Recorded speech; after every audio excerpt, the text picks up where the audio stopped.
republic for which it stands, one nation, under God, indivisible, with liberty and justice for all. You may be seated. Pastor Reagan, will you get up and pray for us, please? Yes, let's remain standing. So honored to be with you. It's good to see you folks again. And we are thankful for you. We're thankful for the work that you do here for us. And I wanted to mention Attorney Dotson, you're now on our prayer list. Oh, thank you. And we're praying for you as well as every one of your town council members. We're praying for you. And just know that you're prayed for, and if there's ever anything we can do to be of a blessing to you, please do let us know that. Joshua 1:9 says, "Have not I commanded thee, be strong and of a good courage, be not afraid, neither be thou dismayed." Why could they do that?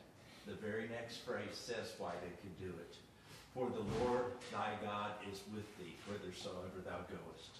And if there's any here tonight that they don't know the Lord as their Lord, I would love for you to come see me, and I'll be glad to show you from the Word what the Word has to say. But let's go to the Lord in a word of prayer now. We've got a lot of serious things to pray about tonight. Heavenly Father, as we come to you tonight, we're so thankful for the Honorable Mayor John Cawthorn, Honorable Council Members Cliff Cawthorn, Gary Hall, LeBron Kennedy, Doris Mullins, Lyndon Powers. We're thankful for our town attorney, Kevin Dotson.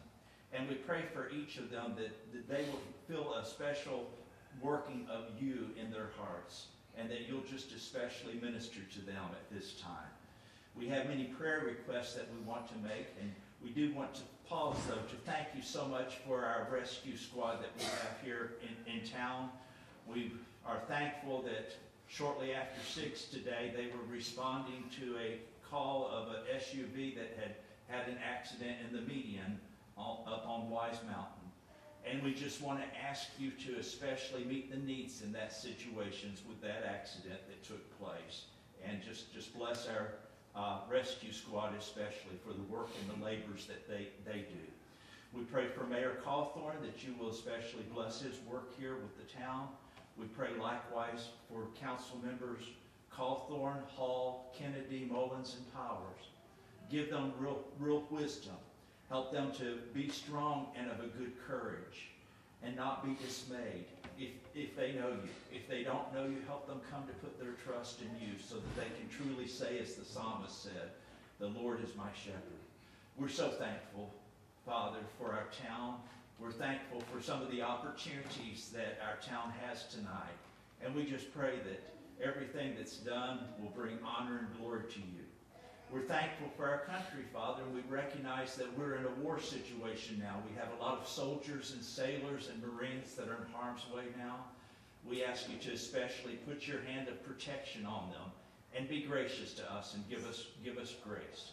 We live in very unstable times, but you're the great God, and you're still on your throne, and you're not prancing about wondering what you're going to do about the situation. You're in charge, and you're on the throne. And help each of us to remember that this evening in your precious name. Amen. Thank you, Pastor. You may be seated. Final public hearing is on the proposed conveyance/lease of open space land, the proposed conveyance or lease of Wise County tax parcel 03157. If you have any comments, would like to get up, now is your time during this public hearing. We'll let Skylar speak first. We always go first. Okay, please. Anybody want to speak on the campsite land?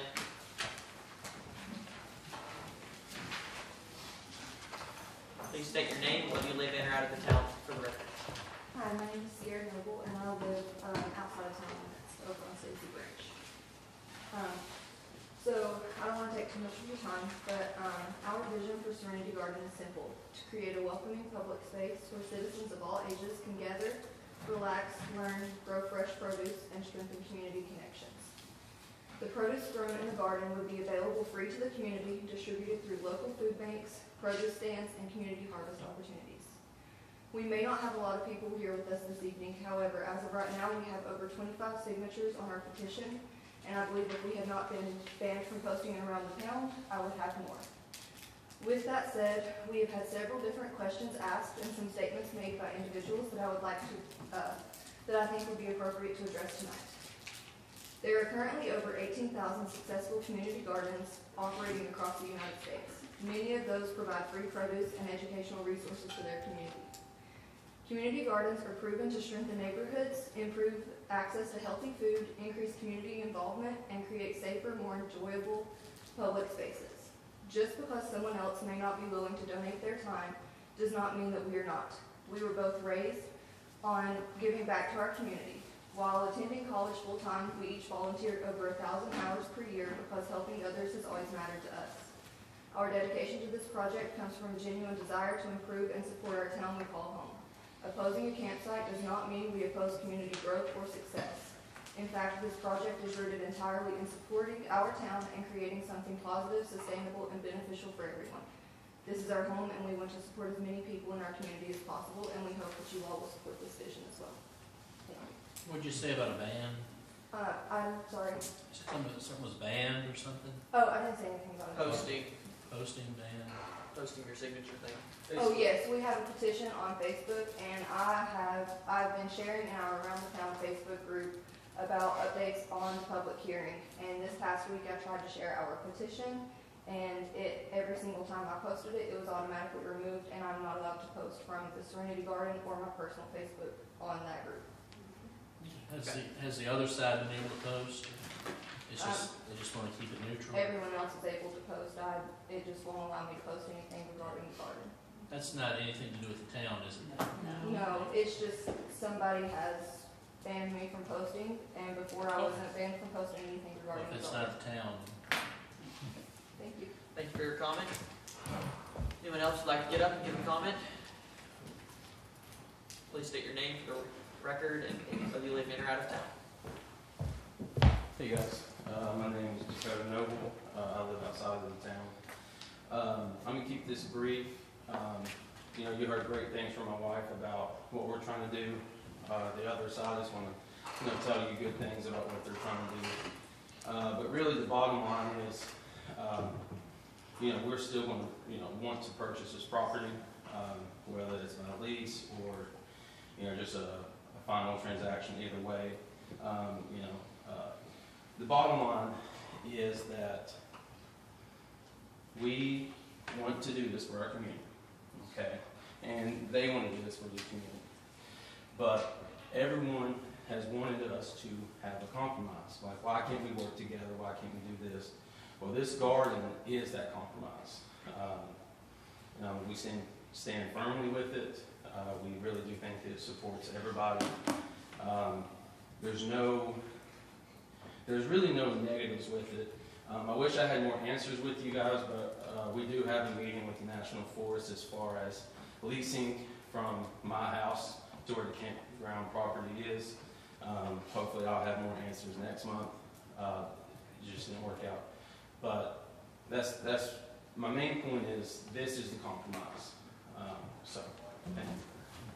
Thank you for your comment. Anyone else like to get up and give a comment?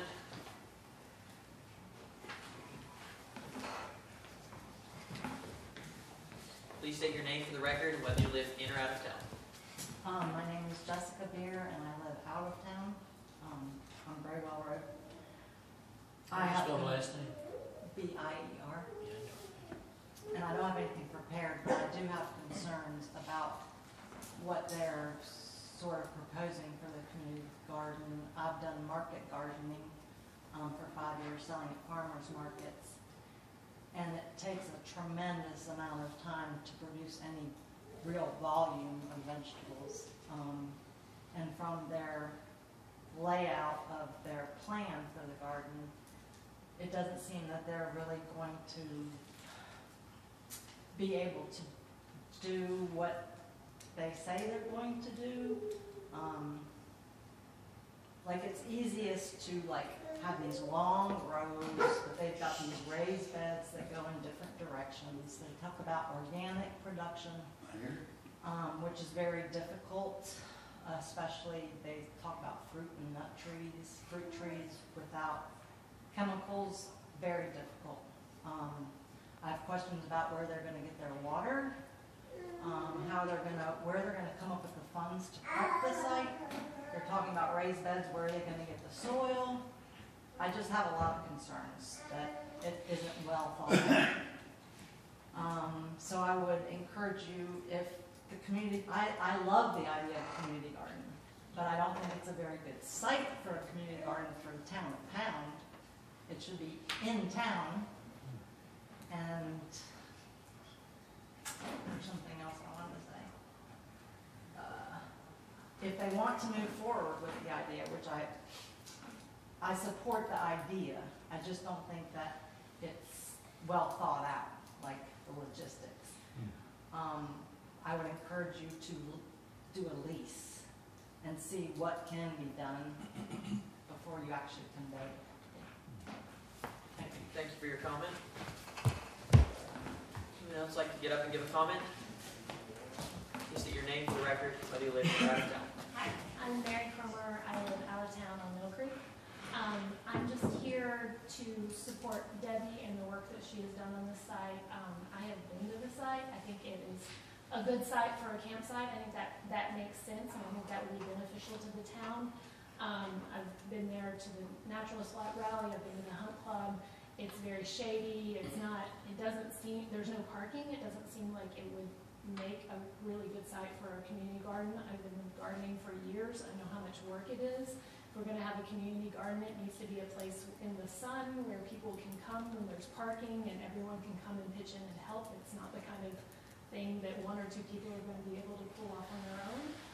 It's something that the whole community would need to be involved in. I would love to be part of that, but I think it needs to be at some place like up on the high school site or someplace where it's sunny and there's parking and, you know, it's just more conducive to gardening. This is a very shady spot that's much more conducive to camping and, you know, doing things in the woods. It's not really a garden site. So that's all I wanted to say. Thank you. Thank you for your comment. Yeah, please ask if you turn it back up, we can't hear. We have Mike for that. There is no mic. Thank you. There is no mic, there's speakers. Yeah. If anyone else would like to get up and give a comment, now is the time. I think I'm loud enough if you want to take this microphone here. Make sure that's plugged in there. I'm loud too. It is plugged in. Some people aren't. All right. Now, Mary, you have to do that all over again. Is it on? No, hang on.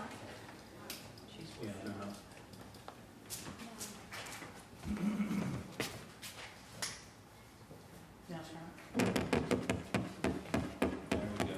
But something.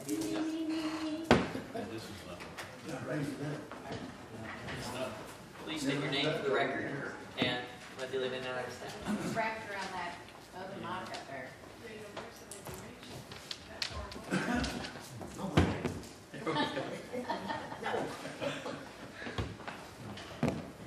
Okay, my name is Linda Hubbard, and I am in a corporate limit at 10706 Indian Creek Road. And I'm so delighted to see that we have two professionals speaking, making common sense about this garden, which they both say is a good idea. The thing that has bothered me ever since I heard about it was it's suspect that this particular piece of ground is where we're going to put this garden in such a place that a garden may not be successful, probably not be successful, and you would have to be so discretionary about what kind of things you want to plant in an environment like that. So I appreciate their comments. I just want, as a citizens of the town of Pound, my great-great-great-grandfather was one of the first settlers of Pound. And so I am definitely a resident of Pound. I just want to say that I hope that this group, this council, can work together to do wonderful things for this area. To work together and support each other and to take into consideration what the residents of the town would like to see happen. And I hope that you will always be aware that whether you know or not what's going on, there's lots and lots of volunteer hours going on with people in town. I've been 3 meetings this past 2 weeks, nothing but pound. And see, I'm just a retired woman up on Indian Creek, but I'm trying to do what little bit I can do. So I just want this council to be effective and to be a place where I can approach and feel like I'll get a common sense answer. Thank you for your comment. Anyone else like to get up and give a comment? Please state your name for the record and whether you live in or out of town. Merle Short, I'm out of town. I'm a Virginia Master Naturalist, and so I volunteer in the state of Virginia to be a certified Virginia Master Naturalist. And I volunteered up on this trail and out in the parking lot up here where, y'all been up to the side at all? Okay, you know how dainty the auto models are up there. And without a lot of volunteer equipment or stuff like that, you're not going to do anything, any kind of a garden thing at all up there. That is kind of, if you really know. But the way it is now, Debbie and Tony and all, and people that volunteer and kept it in control to have a nice walk path and everything out there. And it just makes more sense that it would be turned into something like that, to be used for just a walkway and public access, and you know, enjoy it during the day or whatever it was to go. Because to me, in a hillside, even my garden at home is hard enough to take care of, and without a invasive species of all the stuff we got coming in right now. So it would take a lot of more work, I believe, to do that than it would be to do what the other side would recommend. Thank you. Thank you for your comment. Anyone else like to get up and give a comment?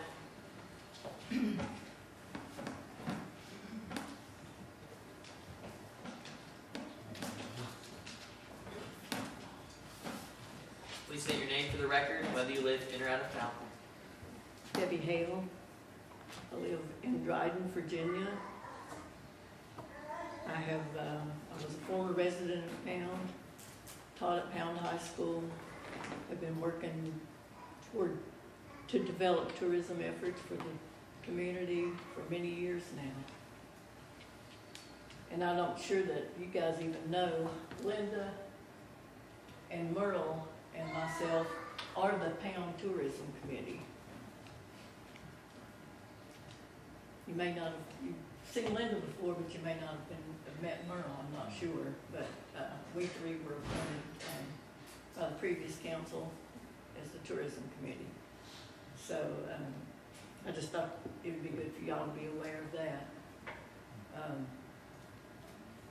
As I've said previously, this property was purchased as the last piece of private land that we needed in order to develop this trail, this rails trail.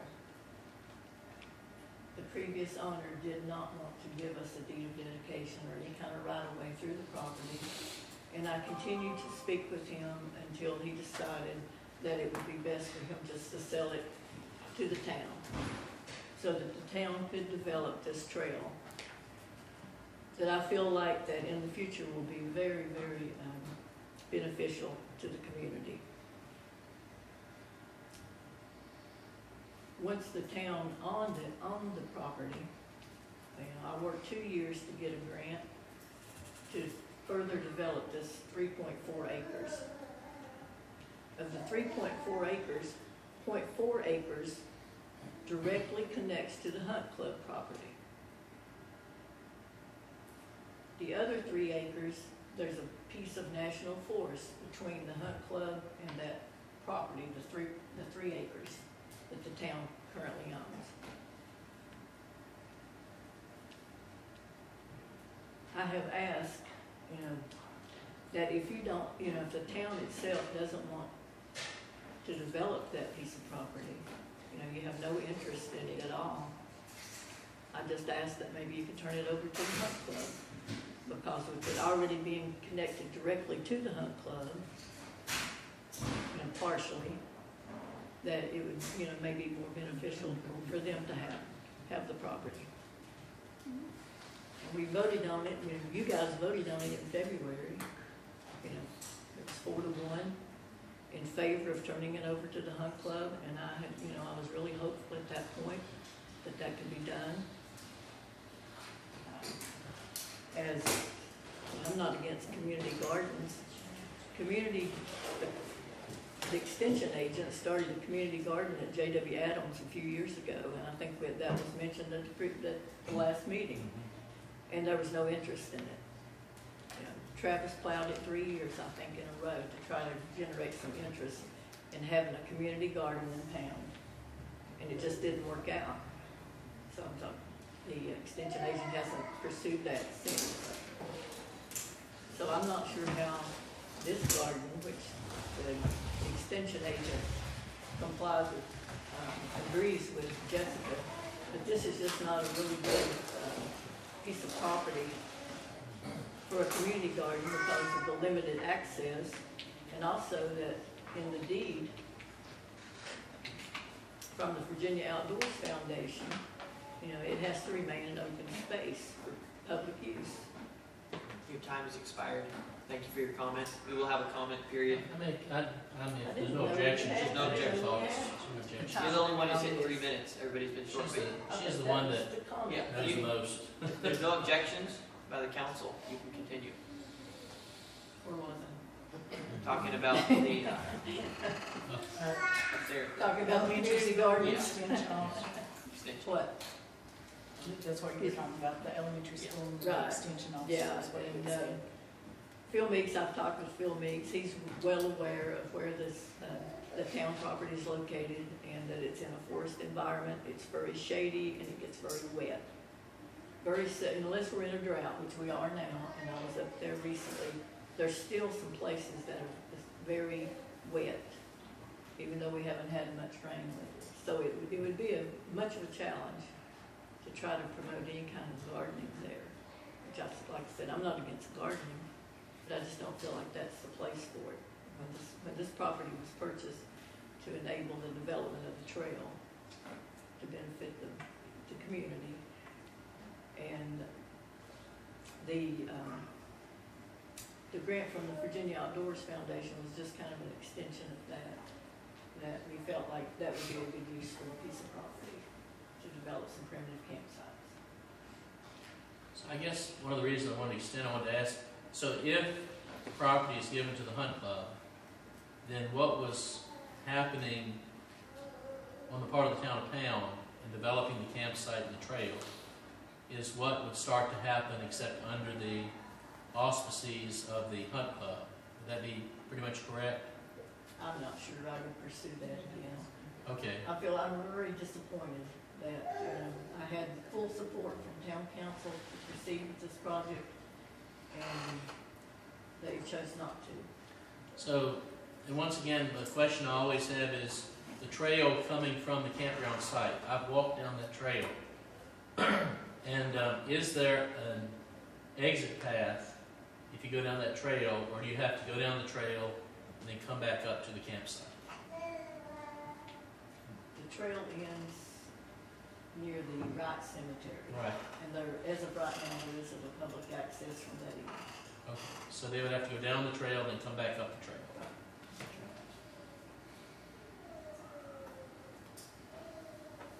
Thank you. Okay, thank you for your comment. Anyone else like to get up and comment about this public hearing?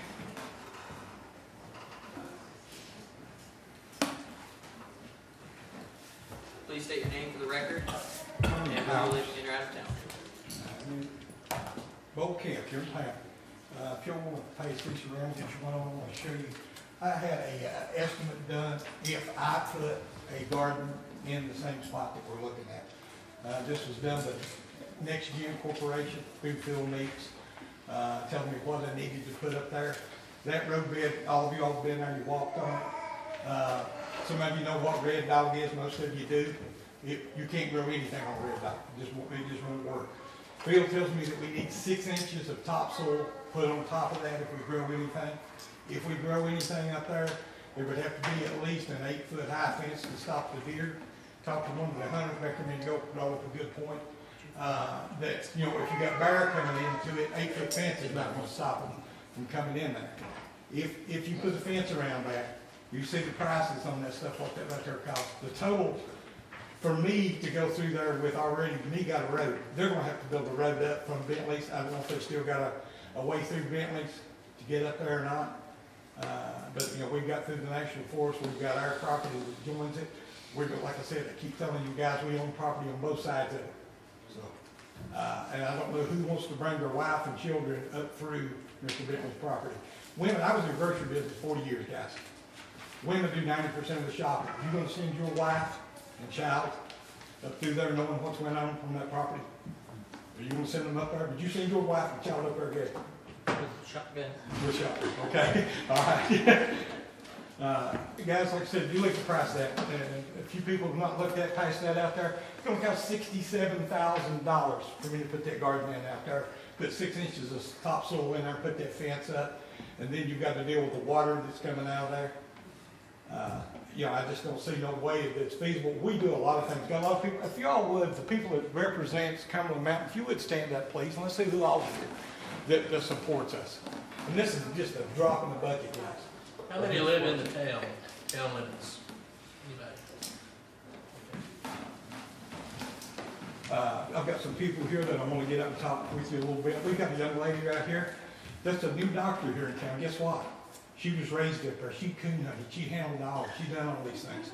All these stories that they told bad about us, how we done, how we acted, how they drank and stuff, she can confirm all that's lies, guys. We turned out some good people. You had the Commonwealth attorney here the last 2 meetings ago telling you all what kind of people we are and what we were doing. Now we've got some other guys here, they're talking about the hunting. You're not gonna stop people from going up there. It's a national forest. They're gonna go around us, all they gotta do is walk around us. You put that fence up, they put that fence up, it's an open space area. You have to let people through it. They're gonna put gates on both sides and you have to let people walk through it. What good does it do? I don't know if they understand what this means on the deed of dedication. Does everybody understand deed of dedication? That means if I get that property, I can't do anything. Leave it open, people can travel through it, people can do anything they want to there. As far as y'all asking me to go, I know you asked the question if we were gonna try to go back against you all with the campsite out there. No, that's not our intention. But now, I will tell you this, anywhere on National Forest that somebody wants to camp, I can't stop, guys. That's the government, that's not me. But we're not trying to go around y'all, we're not trying to do the things wrong.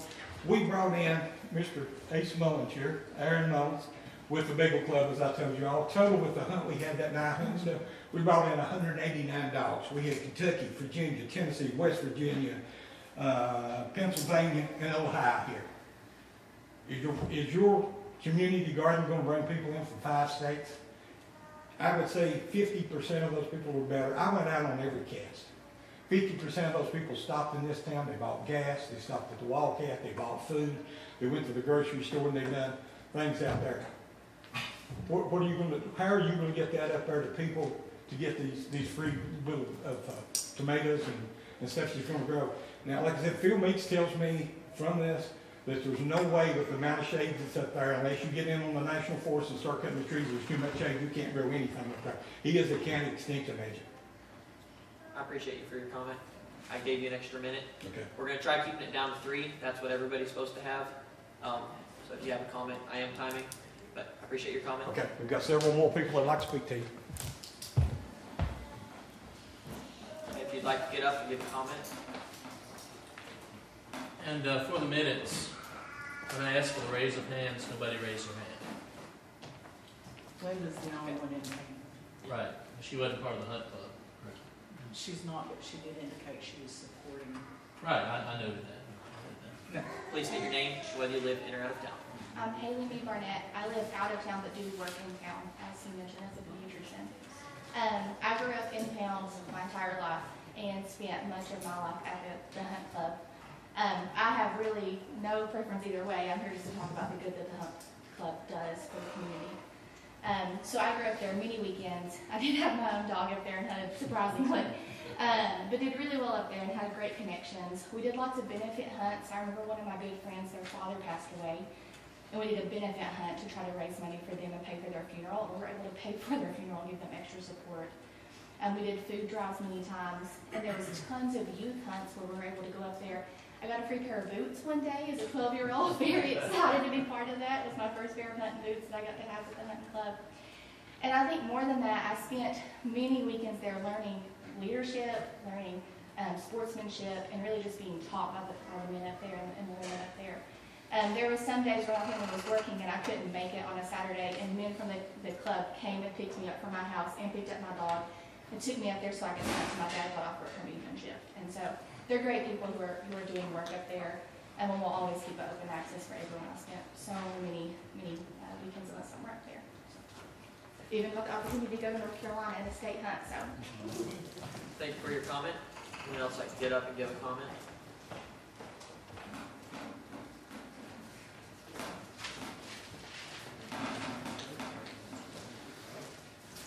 Please state your name for the record, whether you live in or out of town.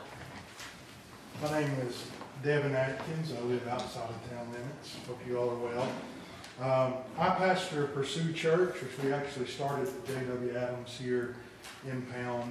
We've since moved to another location in Norton. I also work with Antlers Deep Outdoors, where we do a youth hunt every year for terminally ill kids. And our first year of doing that, Cumberland Mountain Fur Fishing Game opened up their properties to us. We brought in kids from 3 different states. We brought in guides from different states to help, and it was just, it's a great thing. And I'll say, I think that, you know, the community garden, that sounds like a great idea. I know we all want to improve the communities where we live. But I guess what I want to point out is that the Hunting Club has a proven track record of being a benefit to the community, teaching conservation. I too was there a lot growing up, even though I lived in Kingsport. They would come and get me, and I was a big part of that. And now my kids have been part of those hunts and up there on the property. It's a great thing. And so anything we can do to help the Hunt Club, I think would be a great thing. Thank you. Thank you for your comment. Anyone else like to get up and give a comment?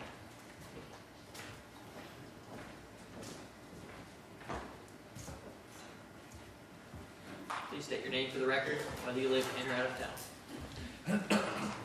Kathy Williams, out of town. First of all, I'm gonna call on a lie. I called Wise County today, and they do not have land on the other side, which affects my property. That has not been transferred. There's no name, no deeds between Debbie and the Hunting Club. There ain't no transfer from Jamie Cox. So they do not own on that side of the railroad, or that side of that property, as of today. Now, we're right back to her campground and her trail. Well, the same thing that you all voted to close down. Linda voted, everybody voted no. We're right back to there. This is all this is. I don't care what they say, they're good online, so whatever they say, that they're not going to develop it, that's what they're going to do. This is what's happening. So I'm asking for no, whether you go with the garden or not.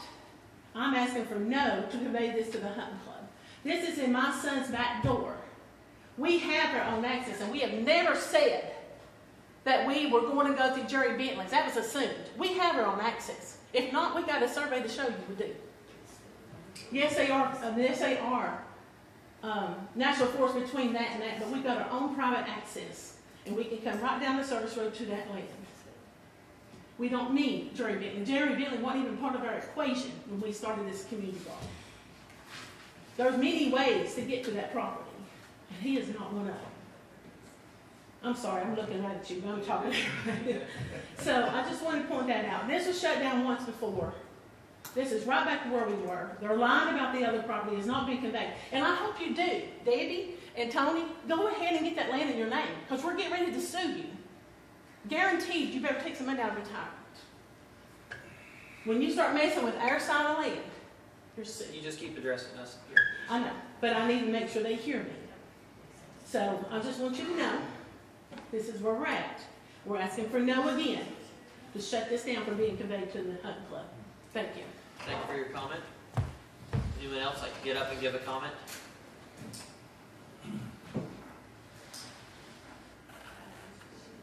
Please state your name for the record.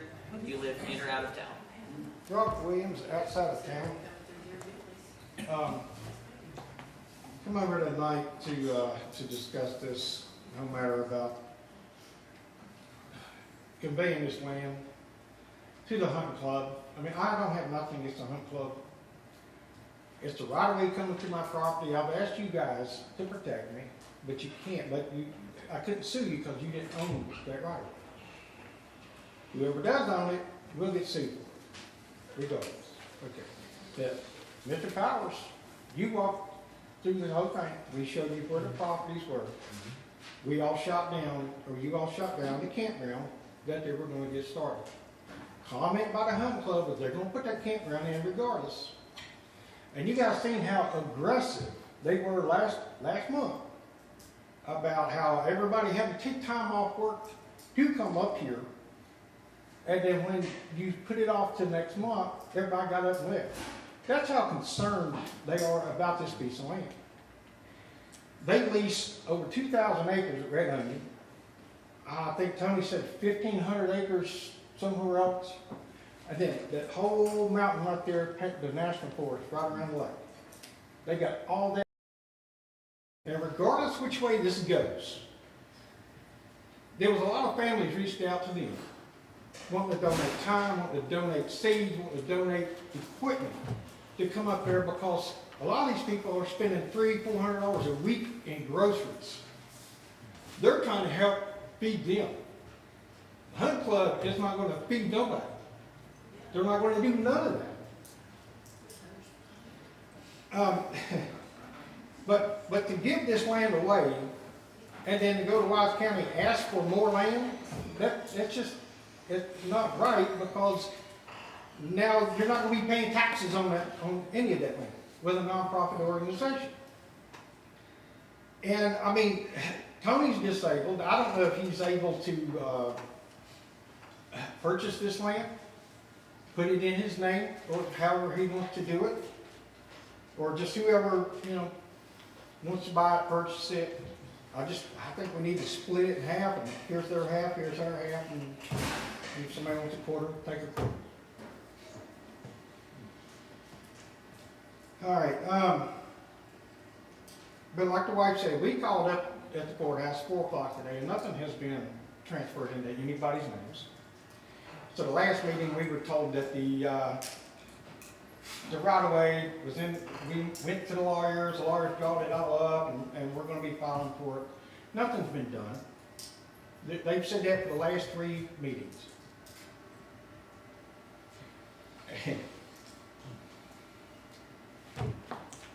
Thank you. Thank you for your comment. Anyone else like to get up and give a comment?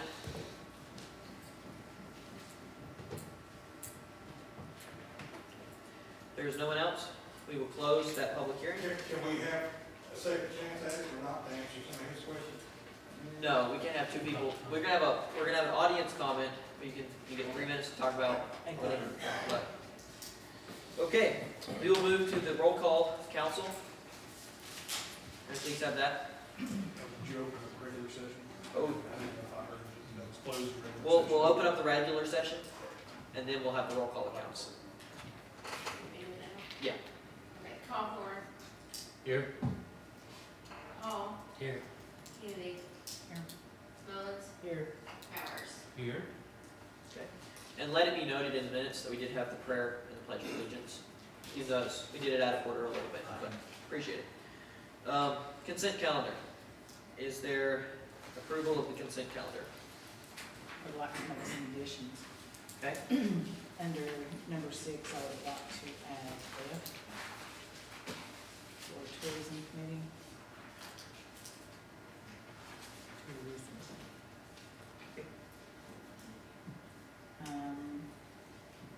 And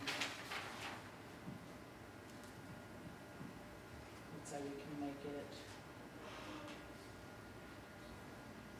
13A, closed session under 2.2-3711A7 for advice of legal counsel. What was the first edition? The tourism committee under number 6, and then subpoint F.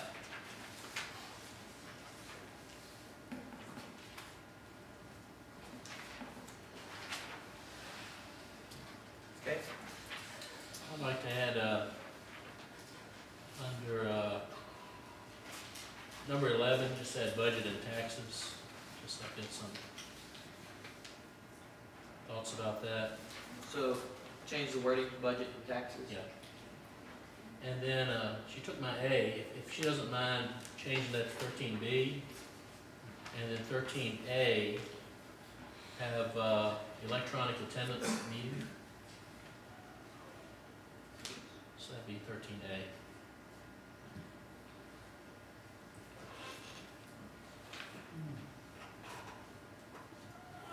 Those are the only two I wanted to add.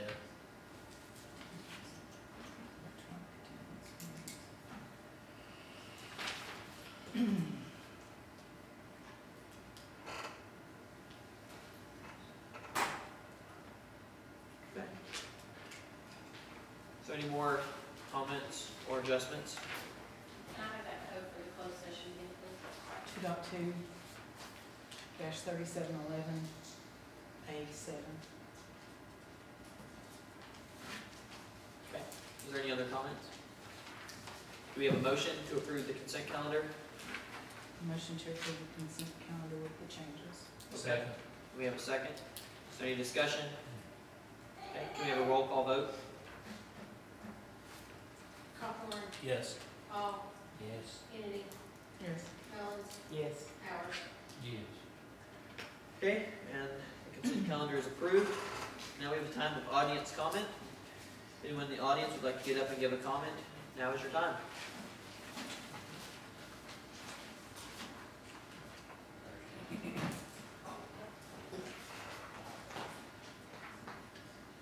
Please state your name for the record, whether you live in or out of town, you have 3 minutes. Tony Powers, out of town. The property that they're discussing that they're wanting to sue for, Debbie has the deeds to that. Jamie Cox owns the property. That property is being deeded to us. It's in Stewart. What's the lawyer's name? Debbie? Asbury Gilbert has those deeds in place, along with, I believe, 10 other pieces of property that we will be getting from Jamie. It's gonna go all through town and around, so we don't know where all of those are at yet.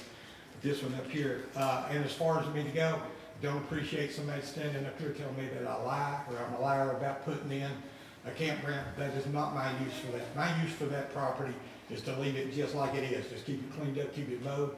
These people, I've got 2 or 3 people right here that's only 50, 60 years. Mike Cantrell has back there, Robbie has, Adam Belcher has.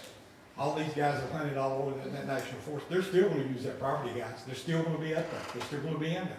You have the right to retrieve. Do you all understand what the right to retrieve law is? If I turn my dog loose, Mr. Cawthorn, down the road and my dog comes in and retrieves in your backyard, I have the right to come on that property to retrieve my dog. So anywhere that the dog, if anybody else is hunting, I can't control, guys. That's what I keep telling them. They keep saying we're doing things, we're doing wrong. When we have these hunts up here, we don't even hunt on that property up there. We hunt on the property that I lease, like you said, Red Onion, Bowl Camp, Dodson Creek, Birchfield, places like that. He's worried about my health. Yes, I'm disabled. Yes, I have a lot of problems. But I have people sitting here in the audience right now, the vice presidents, secretaries, treasurers. I have people already in place and they know how this is gonna go. If I drop over dead in the parking lot, you'll see somebody here next meeting. It's already in place. It's in writing. It's not just me saying, guys, these people are gonna be here to do this. And like I said, for what we do for the kids, we bring all these people in here from all these different states and stuff and making things happen. What are you gonna get from the other? You can't get there because like we're talking about that, we own the property on both sides of it, guys. So unless you got a helicopter, you're gonna have a hard time getting in there and you're gonna have a hard time getting the tomatoes and stuff out of there. Does anybody have any questions on the quote that I had there of what it would cost to actually put a garden there? Did the General Assembly change the law any when retrieving your dog? No, sir. So they considered it, right? They tried to, yes, sir. They stopped. But they stopped, yes, sir. Yes, sir. I'm glad. Yeah, I think because that's that's a the problem. tradition in Virginia. And, yeah. I mean, is somebody going to pay $70,000 to put out $500 worth of produce, guys? Somebody going to put out that kind of money? We're going to turn money into the end of the town. We're going to do the right things for the people, for the churches. for the people in the town, for the kids, for the disabled kids, for the kids that are dying. Like I said, you've seen, you got a doctor here that come out of that place up there. It must not have been a very bad place, was it, for kids to hang out? If you got a kid that wound up being a doctor, you got a kid that's your Commonwealth attorney. That's where he started when he was 9 years old. So I think we've got a pretty good track record of what we do and what we do trying to do in the town. And whoever called the game warden on us 3 times last time, I appreciate you for doing that, because you know what happened? The game warden come up and said, hey, who's the permit's name? And they said, Tony Powers. He said, if it had been Tony's name, we wouldn't have to worry about it because everything's the way it's supposed to be. They come in, they looked at the permit, it was posted. That was on Friday. They called again on Saturday. They called again on Sunday. Each time they come in, a different game warden come. And you know what their response to us was? Thank you. You're doing a good job, and you're letting the kids be involved. We probably had 25 kids up there. Your time's expired. Okay. Appreciate your comment. Anyone else like to get up and give a comment? Please state again your name for the record, whether you live in or out of town. Debbie Hale, out of town. I heard a comment, a former comment that said that they're going to feed people and that the Hunt Club doesn't feed people. You may need to know that there's a whole program out there, DWR, Division of Wildlife Resources, has a whole program called Hunters for the Hungry. And anytime that you have an animal that you don't plan to eat yourself, there's a program that you can donate that to other folks that might enjoy having the deer or rabbit or whatever it is. Hunters for the Hungry. It's been a program with the Division of Wildlife Resources for several years now. What I failed to say before when I was up here is the Hunt Club has been a wonderful host for the local chapter of the Virginia Master Naturalists. This past month was our 7th naturalist rally. We've had multiple, they have hosted multiple school field trips for kids to learn about nature, to hike the trails. We have a moth event in July where we invite the public to come out and see the butterflies and moths that we attract at night. And they've been really great about hosting those kinds of things. We've had J.W. Adams field trips. We've had people from all the state parks up there to educate folks about what we have around this area. Pretty much my idea in starting a lot of this was to promote Pine Mountain. You hear a lot about High Knob. The Clinch Ranger District, you hear a lot about High Knob, but you don't hear nearly as much about Pine Mountain. And I feel like Pine Mountain, our border between here and Kentucky, is as significant as any other mountain that we have in this area. And I'd like to continue to work toward promoting what we have here. We have a lot of really special outdoor opportunities, and that's my agenda. I'm not doing this for myself, even though I love the outdoors. What I would like to do is kind of promote it so that other people see what I see here. Thank you. Thank you for your comment. Anyone else like to get up and give a comment? Please state once again your name for the record, whether you live in or out of town. My name is Sierra and I live outside of town limits. I just wanted to state, just a comment. I'm not sure who called the game warden when they had their hunt, but I can assure you it was not us. And I also wanted to state I've heard a lot of concerns about the money and the efforts. As I mentioned in our proposal, a community garden is eligible for renewable grants every single year to cover the cost of this. Just because it costs a lot does not mean that that deters us from wanting to help our community and give back to individuals that are in need. And then as for the efforts, it's a community garden. We're welcoming anyone and everyone to come assist with it, but we are forefronting our time and our effort to ensure that it is established and functions properly. But again, we want and welcome everyone to come and enjoy. We also want this to be a space that encompasses the beauty of the Pine Mountain. I know it's beautiful. I live up there. It is absolutely beautiful. And that's why we want to establish something that is peaceful and beautiful and also provides for the community yearly. So, thank you. Thank you for your comment. Anyone else like to get up and give a comment?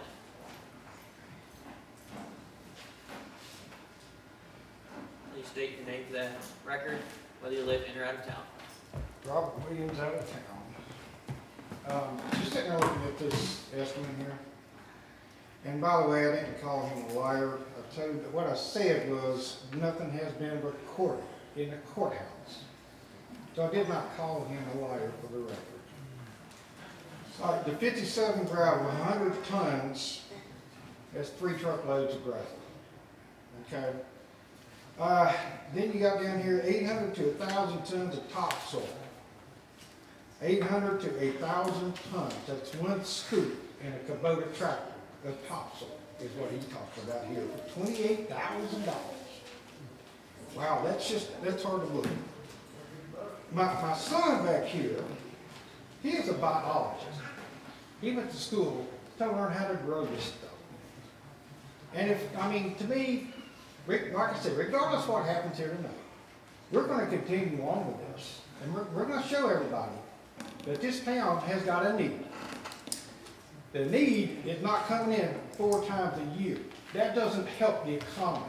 What helps the economy is when these people get to cut their food in half or a quarter, whatever, go from month to month to month is what they need. Like I said, take the land, split the thing in half. The drainage they got up there, he's wanting to put gravel down on the road to make the road bed back into that place. They're going to have to do the exact same thing.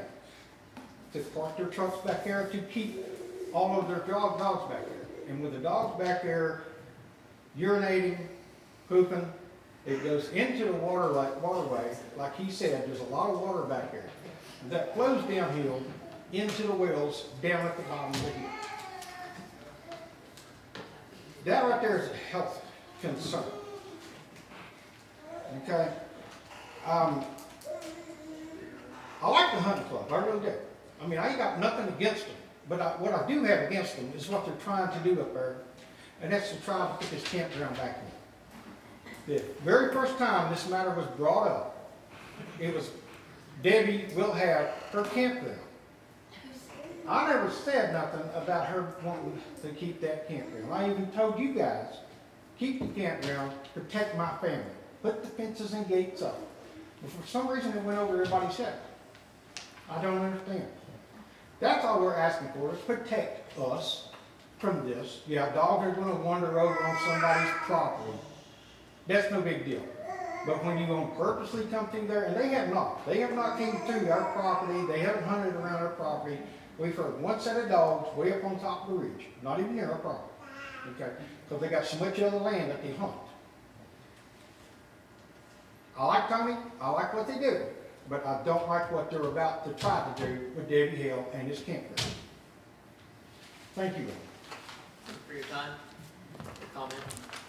Anybody else like to get up and give a comment?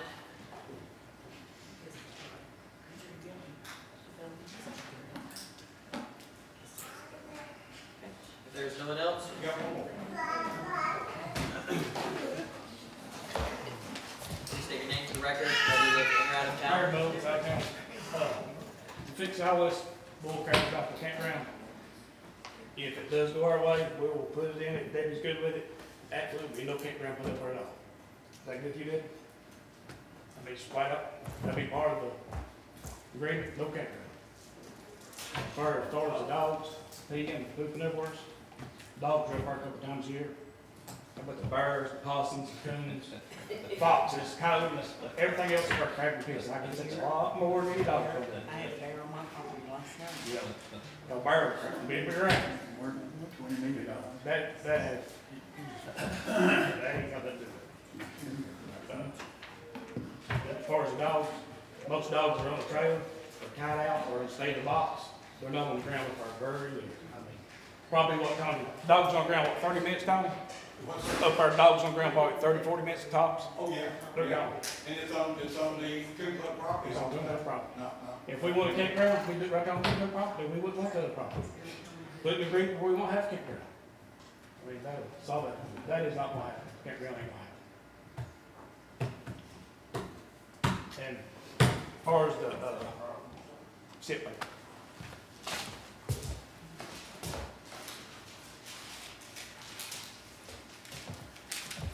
Jane said she got a phone call, somebody trying to buy that property that they're gonna be a town. they, I got the deeds too, said somebody else called, I don't know who, said somebody else called trying to buy it, so. But David's already got the deeds to it, at the lawyer's office. So, but they did call trying to buy it, if they had it, you know, I don't know why they did that. My biggest thing is all the water pollution stuff, that's Let me ask you something. How long's the hunt club been up? How many years? what, 60 something? The Country Club originated in 1958. 58, right, Also 60. in 1972, Kenneth started digging the footer for the Country Club up there. How come y'all didn't buy that property then? That we're talking about? That's where I'm born, he got that for that. None of us was there then. All those people are dead. It's been handed down to us just like it'll be handed down when I die to these others. That's 40. How long's the town on that property? David, when did we buy it? I'm sorry? 2020. 2020, so 6 years. Now, how come y'all didn't try to buy it then? You what, sir? How come you didn't try to buy it then? I didn't even know it was for sale. David was the one that was working on it. Well, I think Debbie said that she had gone back to the owner of the property, that they weren't interested in selling or well, how did the pound end public up? access, because she kept going back to the owner. That's You what got she your said. money for it, till you got it. She got you another $40,000, that's how she got it. That's where your tractor comes from. In order to continue developing the trail, we need access through that piece of property. Well, you should have bought that to start with. I was working for the town, Jerry. You know, I Well, was I working can't- for the benefit of the town. The town had asked me to help develop some tourism opportunities in this area, and that was one of them. Everybody on the town council, it was a unanimous vote to support that. These are not ideas that I just come up on my own to try to do. Well, y'all been up there all those years and you hadn't done anything to purchase that piece of property. So, Jim has Robinson. everybody commented? Everybody's already commented on it, so we'll move on. If there's no other comments. Do you have any? I'm just getting started. Okay, you can go ahead. Go ahead. You gotta address who you wanna talk I'm to. happy to answer. Jim Robinson bought the entire railroad right of way. I know that. And sold off several pieces of the property. Greg Was the Potter- hunting club Greg going on Potter- then? Greg Potter bought that little piece of property, 3.4 acres, and he wanted to put, and he had planned to build it there, but when he found out that there was such limited access to it, he was never able to get a permit through the National Forest to be able to access the piece of property to build on. Greg and Teresa, when they divorced, they turned that piece of property over to their son Slade. Slade was not comfortable giving the town the right of way for the trail to go through that piece of property that he owned. And I kept asking him, and finally he said that he would sell it. So it was bought with money, county money, for the town of Payne. That's kind of how it all came about. It wasn't something I was buying or the hunt club was buying. We were trying to get access through the piece of property so that the trail could continue. I think from my perspective, when the town acquired the piece of property, there was no opposition to the town acquiring the piece of property. When Debbie, Can I when make a she point? was, well, I'll just let me finish my thought. Then you Well, can we have a correct me. section where we will discuss that. Right now, we're in public comment. Okay, well, I mean, I'm part of the public, but I was just trying to answer his question, is that, you know, we authorized Debbie to develop this land. And then over her Who's period, we? the council. And then after we authorized her to develop the land, then that's when there arose some opposition, some conflict with the surrounding property owners. And that's why they came and wanted us to quit with the project. So, Does anyone else would like to give a public comment?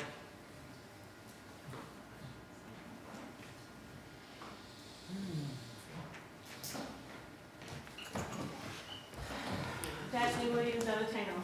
So let's finish the story. Debbie had harassed my parents. We was not aware of this. My daddy took it to his grave that she's been harassing him to get this trail for their property. So then this is where we got the land in 2019 after he passed away. This is when we found out we had a problem. She's cutting through this trail that we didn't even know existed. This is where we started fighting.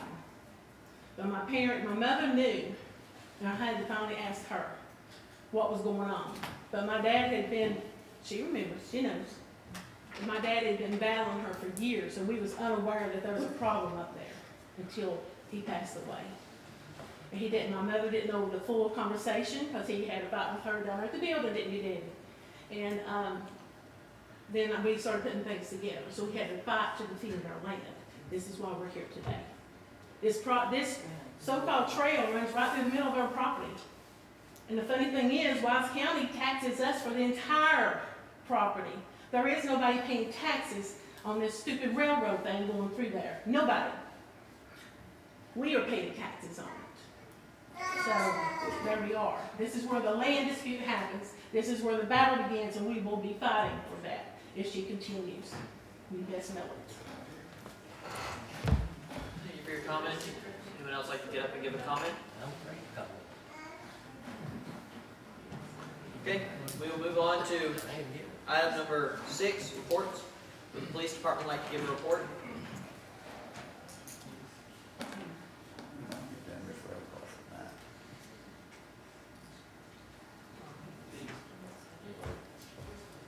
So the other thing I've got for you this evening, we were fortunate enough, there was an opportunity a couple of months ago, I think I maybe mentioned it to you in the last council meeting. It was a burn justice grant opportunity. And the most that we could request was $33,000. We were able to secure $32,994.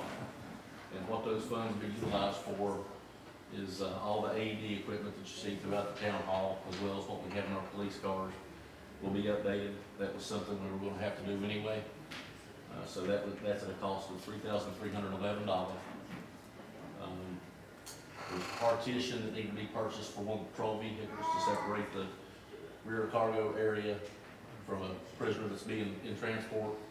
That was something we were going to have to purchase at $754. And the remainder of that funding is $28,000 some odd change. I can't remember what exactly it is.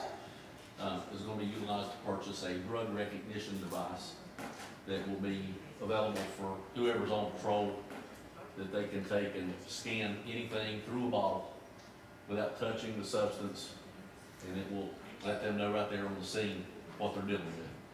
So with things like fentanyl and things like that, it enhances officer safety, not only for our officers, as best I can tell, we're the only agency around that will have that piece of equipment, so we'll be able to assist the sheriff's office and whomever else might call upon us for and need immediate identification of something that could be hazardous, potentially to an officer, or rescue public safety units on scene. So basically, we got a $28,000 piece of equipment for $3,500 is what it boils down to. So we're gonna save some money on rubber gloves. Well, yeah, we will save some money. Nobody likes to wear those things anyway. But that's all I have unless you all have any questions. There were some, in the news, there were some cannabis shops raided in Bristol. What is the difference between a shop that is legal and a shop that would be raided or that is illegal? What is the difference? So they can't be selling marijuana. It's a THC derivative. You might be able to speak better than if you're shaking your head. You might be able to help me out here. I'm just confirming what you're saying. Leaving you in the box. If I give you basically what is legal to sell has to be approved through the Department of Agriculture. When we went doing what we were doing here, there's some things I can't speak to on that still. We did confirm that at least one of the shops had that permit through the Department of Agriculture, which that's something that's only enforceable. The Department of Agriculture is the only ones that can enforce that. Their business licenses are legitimate business licenses for the ones that we had at that time. They can't be selling marijuana, and that investigation there lasted for quite a while.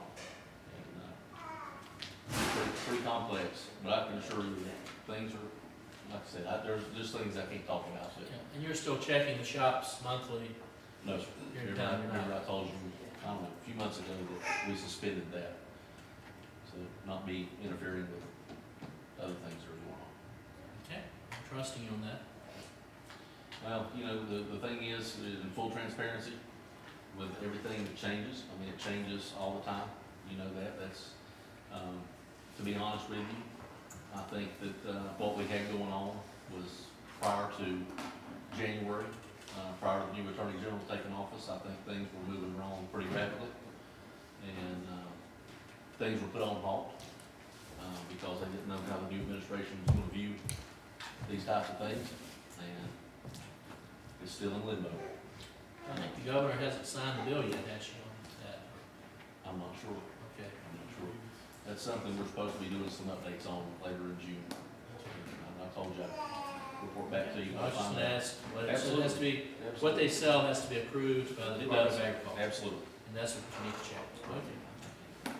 Does your gizmo have to touch the item? No, it can literally, it's got a laser that can go straight through a plastic bottle and report it back. Foot away, 2 feet? No, you have to, you have to have it in your hand. Or in a car, you know, you can, but the beauty of it is, it's not approved through the Department of Forensic Science yet, but it will, the officer can send the analysis to the computer, and in some states, they can print it off, and that is good enough to hold up in court. Virginia hasn't approved that yet, but it gives us a tool to use to make sure that our guys are safe out there. You know, you get fentanyl, there's something else up and coming, I'm not sure exactly what it is, it's supposed to be more deadly than that, but hopefully it helps us, it helps the county, and anyone else that would call on us to utilize that equipment, that's our goal. I'll ask one from my oldest son. What are the little boxes with the solar panels on them that everybody talks about going up different places, camera? What do they call and what do they do? The little boxes with solar panels on them? Yeah. Flock cameras. Okay, yeah, those, well, that's, you got Flock and you've got, Motorola has their own version of Flock. Basically, it just monitors, you know, one thing that we thought about doing, or I thought about doing, hadn't had this discussion with you guys, so I guess now, thank you for bringing that up, this is a good opportunity. So, the park out here that's been put up, beautiful. I think we need to do something to maintain the integrity of that park and make sure that we're not getting vandalism up there. There's also an intersection there that causes some concern. It happens to be right in the middle of town. So some cameras situated just right there could potentially, well, it would definitely maintain the integrity of the park, prevent vandalism, assist us if someone does vandalize it, maybe trying to, you know, get restitution and make an arrest. Monitors the intersection in the event of a crash. We can go and pull that data. Some of these cameras has automated license plate recorders on them. So what that does is, let's say a vehicle is traveling through here from Michigan that's wanted in connection with a robbery or a homicide or something in Michigan. That camera captures that tag and sends a notification to, hopefully, the county just went back to Southern Software, which is what we utilize for our records. We're gonna be linking into their system now. So in the event, if we had those cameras, it would report to every officer on duty. You know, we just had a vehicle come through here, it's wanted in connection with a homicide, wherever. Those types of things, that's what those things do. And I mean, in bigger cities are just, I mean, they're wearing them out. And, you know, they're hiring personnel to basically sit in rooms and monitor things through these cameras to detect, you know, major criminal activity. So I don't know that that's the answer for the park. That's a, you know, that would be a best case scenario, I think, for the town to have something like that. I know that if we utilize the Motorola product, it would, you know, link up perfectly to what we already have, so the deployment of it wouldn't be an issue at all.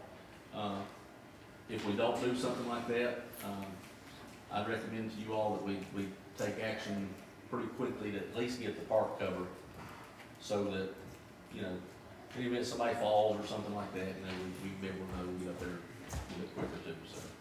But yeah, they do all kinds of neat things. There's all kinds of articles out there on, I think, San Francisco just deployed, I mean, literally 1,000 of these things. It's incredible. It's, we have, I'm not sure what we have in Bristol. We have several cameras that are literally popping up all over the place. Some of them are managed by our administrators, and some of them are managed by VDOT, and who knows, some of them, I don't even know where they come from, to be honest with you. It's getting a little crazy. So there's still money in that grant left over? No, that grant's all, now, we could maybe visit that in another grant opportunity. If that's something that you all, would that be something you all would be amenable to, is to get some of those cameras? Some of those cameras, they are known to record, not just looking out for different license plates. They do record everybody who goes by, like the flock. Sure. They do report back to a general database. Sure. And they are known to track people. They record the information of each individual vehicle without having a criminal. Right. But the laws in Virginia specifically are very restrictive on how you can utilize that data, and even how you can access it, to be honest with you. I mean, the one thing our state's done has gone above and beyond to make sure that people are protected from just that. And, you have to restrict access. On our end, we have to restrict access to the people that we know that we can trust that's not gonna be in there looking for things that they shouldn't be looking for. The equipment and technology is only as good as the people that have access to it. And There's that a is- specific code section that's pretty recent, which puts those conditions on law enforcement to use them in dedicated ways and stuff. Well, if you can get us a free camera, let's go. Hey, we'll try to work on a couple. That intersection and that park. I think that would be, wonderful. I'd hate to see something happen to that park. I mean, that's just, to me, that's the centerpiece of everything. I mean, I'm very, very impressed by how that's turned out. You guys did a great job on that. Anything else? Chief, I was gonna let you know, I was in General District last Wednesday. It was a packed house, and I just saw 2 pound officers. Yeah. So y'all are staying busy. Yeah, they're ranked out pretty good. I mean, it's not, you go out here and if you read certain things, you might, people say, these guys are writing people for 5 over. I can assure you, no one's been written a ticket for 5 over the speed limit. That's the rumor I'm hearing around the courthouse. That's not happening. That's not happening. I can assure you. Hey, slow down when you go through the I town. can assure you that probably the smallest ticket written is anywhere, maybe somebody might write one for 13 over. I mean, I probably shouldn't be saying that out here at a public session, but, we're fair. No. We're more than fair. Just wanted to No, comment that's not a license to go 12 over. You ought to stay busy. Yeah, they're staying busy. I wanted to comment, it was a pretty full court. I thought it was North Day. I thought it was Walmart shopping. Hey, that's pretty good. Imagine what we could do. Just saw two Imagine what we could do with 10 people. Come on, California, man, what we could do with 10 people. By the time they get to my house, they're 150 or more. Right. That's what I'm saying. And that's a short span. Yeah, so. They can be busy, they can stay busy. I'm not They gonna do stay lie, busy. I'm They gonna do, I'm proud those of them. things They're out good there, people. run across We the should have road, done like something that we time worked they come across, they did go by. I'm gonna tell you what, and if you guys had that stuff backed up, I went through, I was on 23 last night, and I guess we got stirred ditches, man, it was, I'm not in it I now. know. I thought about you though, I said, I wonder if old Jeff, I'm gonna sit here again. I miss getting to Lowe's on time. Do what? I miss getting to Lowe's on time, Was it going on there today too? Of night, Okay. 9, What came time? through 9:30, They came through. 9:50. It's too late. Well, they was going strong. Early this morning, there you go. Appreciate you. Thank you, appreciate you. Okay, does the fire department have a report? Town manager, please give a report. So just a couple of things. First, I want to mention that the board of supervisors did finally approve our boundary adjustment. So we'll be taking the next steps with that. What was the vote on that? 62, Who are the 2 that did not? Mr. Rivers and Mr. Bates. Next, I have, we generally purchase an ad for the football from the Lions Club for the football advertisement. This doesn't have to be in until July, but I wanted to put that on your radar. Typically, in the past, we have done a $100 donation, and we get a half-page ad that says, good luck from the town with our logo on the top.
information, put it on next month's agenda. It sounds like Sure, a good and- thing.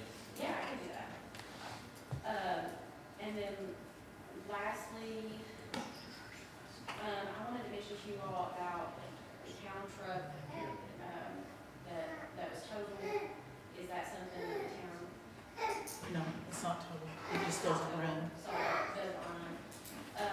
Is that something that town council would want to try to take bids on in order to sell? And it doesn't earn us any money just sitting there? Was it in a wreck or? It was.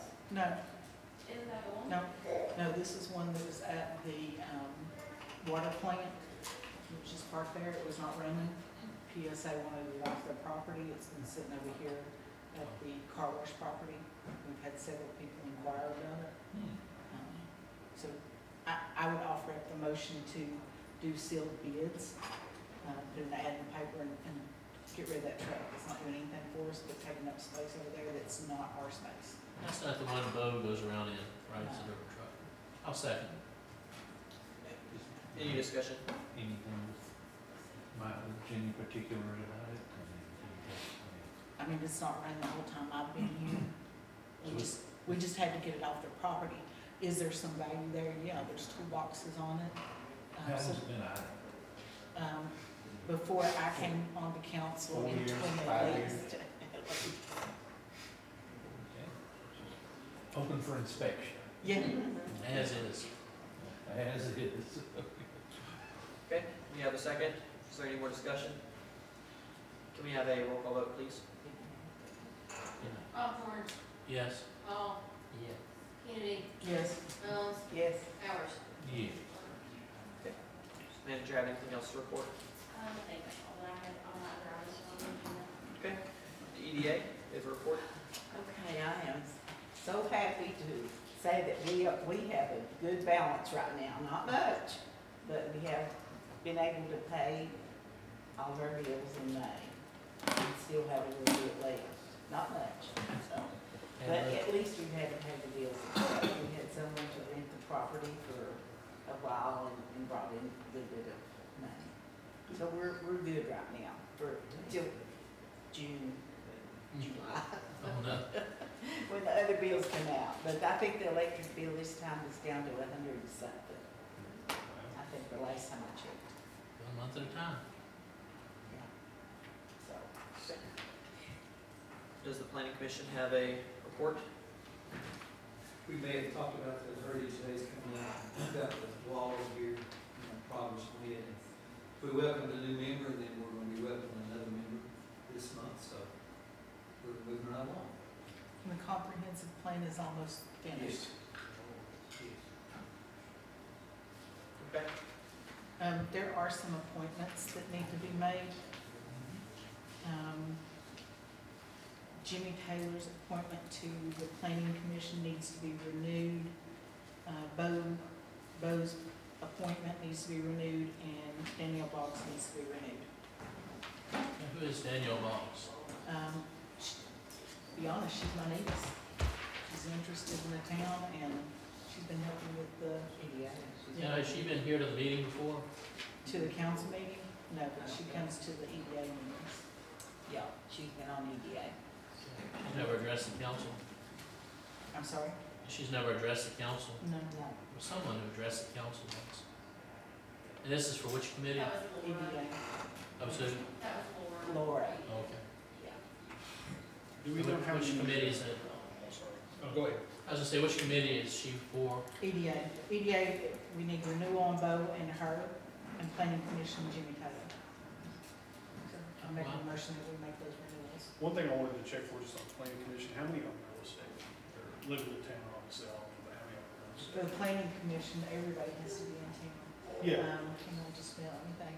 'Cause I'm trying to remember the number, I need to look it up in the code, but there's a certain number of them that have to own real estate as well. All of them, Maybe Jimmy owns real estate. all of them. Randy, I think is the only one that does not own property in town. Oh, I don't think it has to be town, I It- think it just has to be. Everybody else owns property in town. That should be fine. I just wanted to check on that, and the EDA obviously. I know Bo, and I know Jimmy, and I don't know Danielle.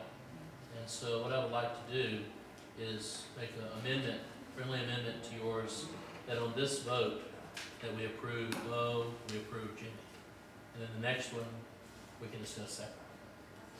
Her, okay, you can make the friendly amendment. Okay. We'll approve those two, then we'll deal with the third I'll be honest, I won't vote for it. The reason being is her appointment has expired as of the 16th. We need those people on those committees for them to be able to make decisions.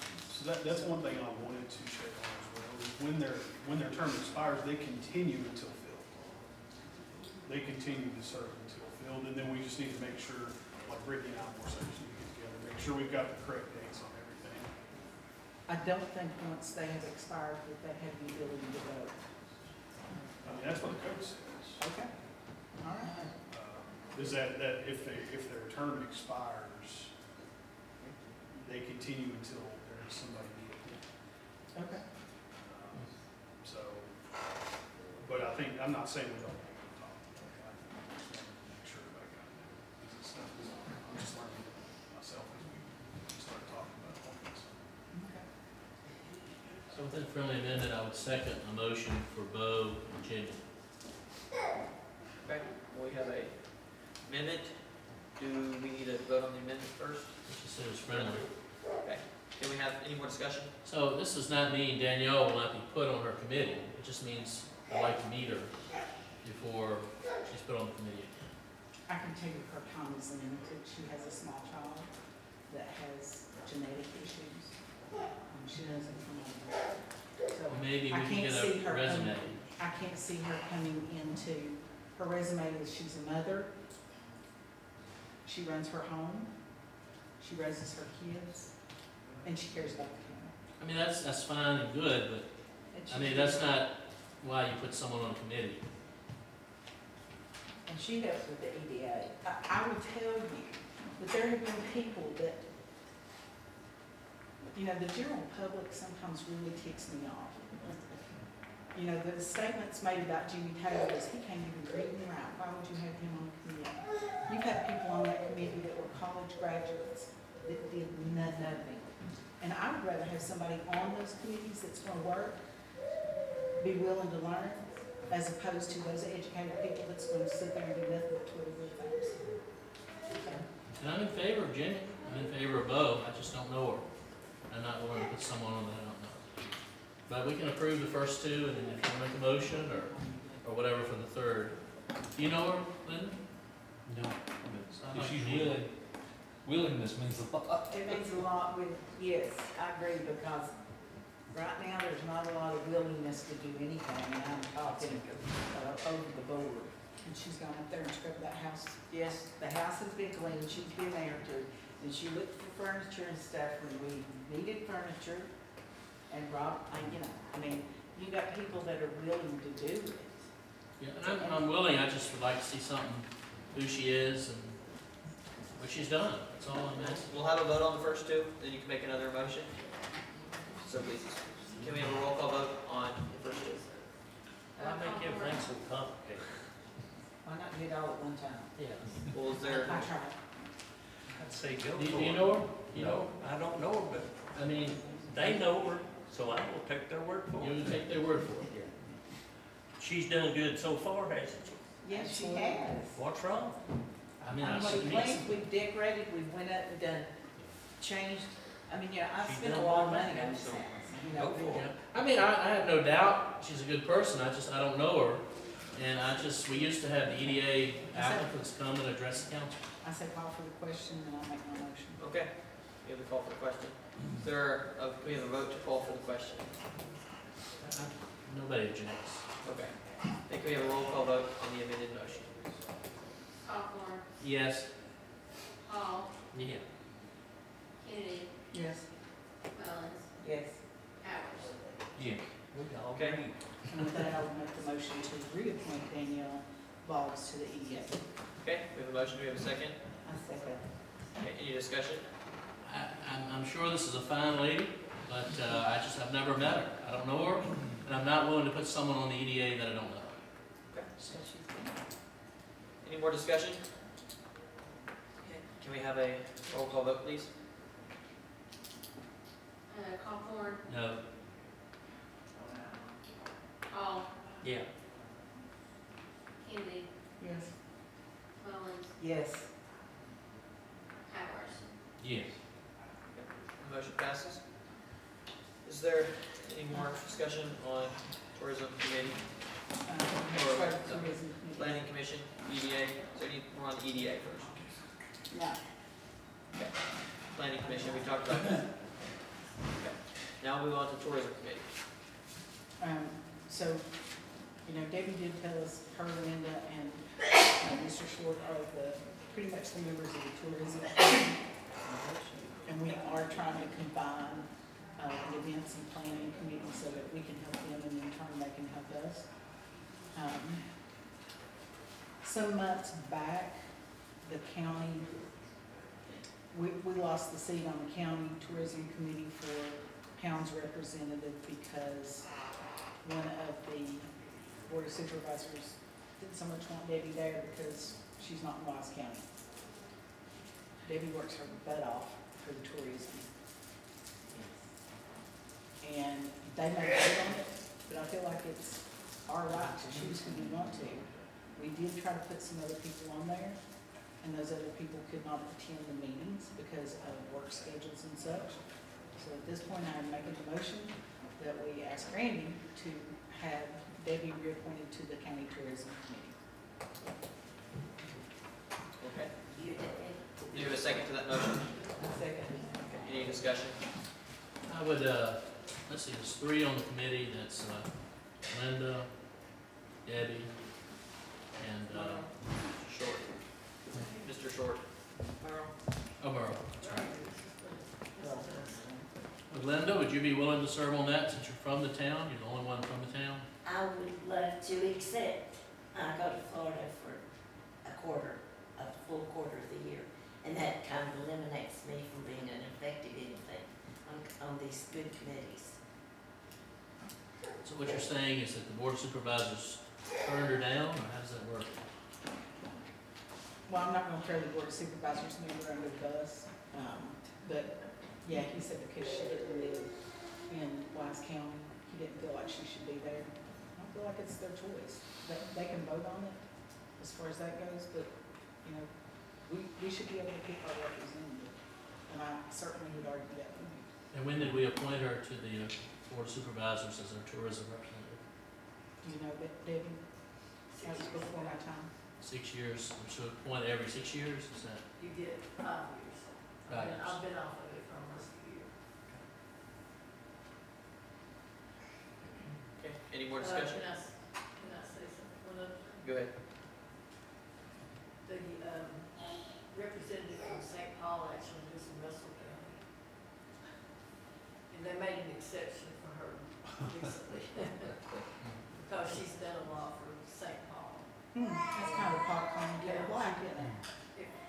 When they started questioning where I live, Kathy spoke up and said, I actually live in Russell County. So, she's still on it. She's still on it. Okay. So that was a from her. And you're willing to go, I've Go already back. thrown her under the bus, she has to. you're reluctantly willing. Yeah. You're reluctantly willing. No, I enjoyed it. I Okay, enjoyed good. it. Do the other 2 members of the tourism committee, are they comfortable with Debbie being our representative for you all? Yes, it's a big plus, because we even had the Wise County meeting here a couple of times. So I think that, based upon the fact that the tourism committee is unanimous in wanting her to be on this county commission, I mean, it's up to the tourism committee. Put more on there. You have a motion? You had a second? I second.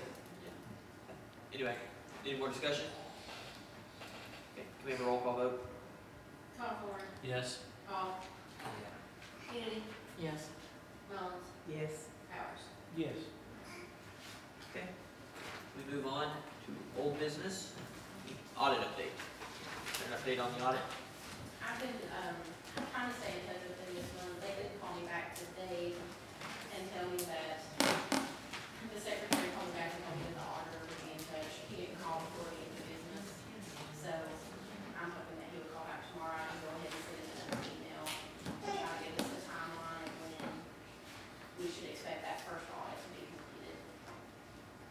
pre-audit is done. Yes, pre-audit's done. First audit, who is doing the audit? The pre-audit for the first one. Yeah, the first pre-audit is done. Right. Laurie and Associates is doing the first audit now. And once they finish the first audit, then the second pre-audit comes in, and then the second audit and back and forth. There's no timeline. He has a pre-check, I think.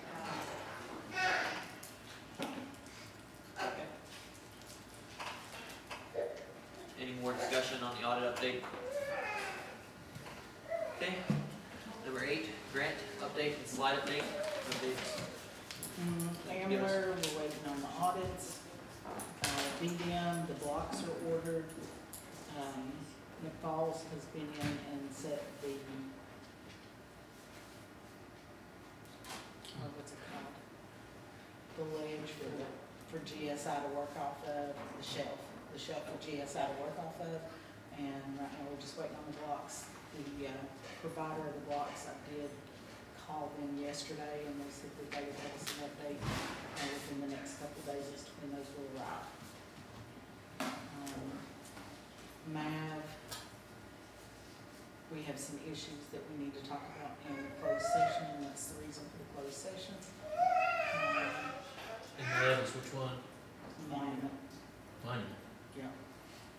I think that's all we've got active right now. Art grant. The reimbursements are coming on the art grant, and I think she has a little more than a year left on that, and that's what pays Aggie. And then the retaining wall, will that look like the wall in Norton? Similar? or- Similar, Okay. not as large scale, You're right. obviously. Right. Um, Great wall in Norton. Yeah, yeah. And so have we accessed the line of credit yet for that? No, I did send them an email today. I know one of them has been out of town. And that's something we kind of want to talk about too, that, with regards to the line of credit, so we have been talking to Powell Valley National Bank.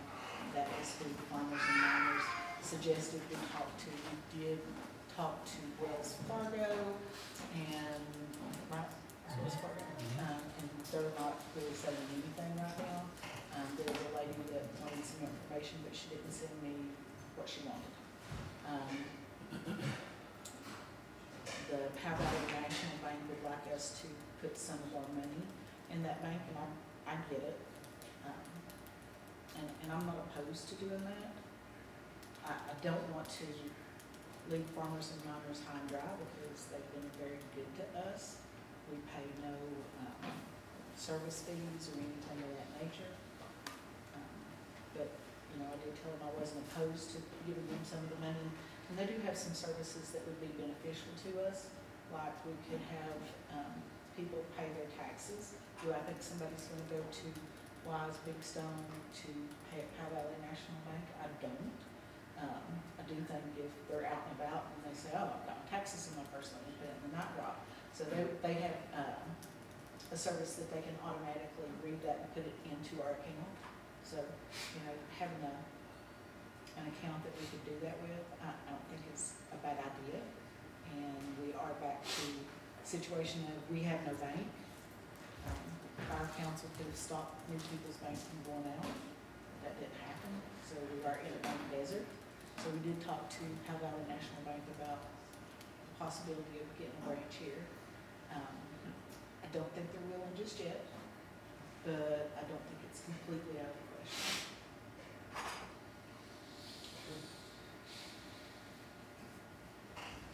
Okay. All of that out of them. So I love that out of them. Move on to, is there any more updates on the grant or the slide discussion? Okay. Move on to committee and commission vacancies and terms. We've already covered this. Yeah, we did that. Okay. Number 10, conveyance of open space land, campsite property. We'd like to start the discussion. I would make the motion that we do convey the property to the Hunt Club with the restriction of not being able to put the campground in. Okay. Do we have a second? I second. Okay, we have a second to convey the land to the hunt club with the restriction of the not being able to use the campsite. Or not to be able to put the campsite in. Is there any discussion on that? Yeah, my position from the beginning has been, if there's multiple people who want that land, in spite of the fact that they may or may not be able to access the land, that we ought to have an auction so that the people of the town of Pound can get some money out of this thing. And even if it didn't have a minimal bid at $1, you know, I think that we ought to have an auction, open it up, let anybody be able to bid on it. And so that's a position I've taken from the beginning, and it's a position I still hold to. I don't think we ought to give it away. I think we ought to have an auction. Here's the situation. That land has been paid for out of money that was not ours. In addition to that, we got to keep a large amount of that grant money. And I wouldn't do it in an open session to tell you exactly why we were allowed to keep a large amount of that money, but we were. And we've gotten back approximately 3 times what was paid for that land. So the town got money out of it. And the town could get more.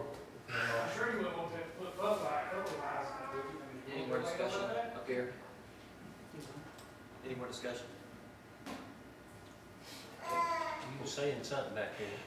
I said, with Hopper Oil, everybody know about it? I mean, you know, if town's taking that much of it.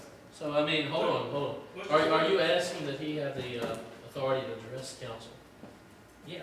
If he's trying to speak back there, we will. I mean, if, like she says, y'all got the money from it, kept a large amount of the grant, anything can go out in public size. You really won't go there. Well, You split it straight out. You kept the grant money, you bought yourself a tractor, bought the town tractor. I'm thankful for it. All right. All the work that David done for you. Land up her, wouldn't kept the money, wouldn't got the tractor, you wouldn't got 3 times what the land's worth. So if you're gonna put that out in public, let's go with it. If you wanna bend it off, we will. We'll let the public know how you really are. Let them know. I mean, that's your opinion. I've got my opinion. I think it's the town's land, and the town, if they make any more money off of it, ought to go for it. That's fine, sir. So, I call for the question. Okay, we have a call for the question.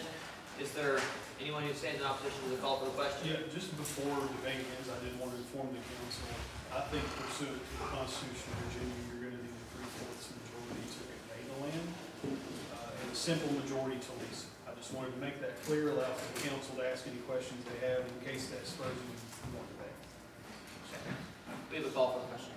Thank you for coming up as addressed. Put that in there, just in case anybody had questions. we'll call for questions before you let us know about that. So, Okay. So still big. we have a call for the question. Does anybody stand in opposition to the call for the question? I do. Okay. I'd like to make a comment. So can we have a roll call vote for the call for the question?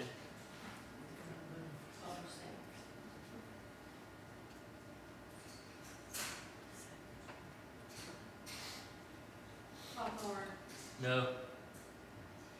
Hall, No. Kennedy, Yes. Mullins, Yes. Powers. Yeah. Okay. We will now vote on the motion to convey the campsite property to the Hunt Club with the restriction of, how did you word it? That they not put in any campground. That they not put in any campground. And it needs to be added in the motion to, with the, subject to the Open Use Land Act, Subject to the Open Use Land Act, with a contract that's gonna secure those. with a contract that would, So the motion would Yeah. basically be to convey the land to the Hunt Club, which we should probably particularly identify in the minutes their exact organizational name, what they trade as. It's Cumberland Mountain. For Fish and Game Association. So Cumberland Mountain Fur Fish and Game Association, subject to the provisions of the Open Space Land Act of the Virginia Code, and also for the town to enter into a contract with said organization for the purposes of securing open space land use of that property. And we have no problem with that. there's no more discussion.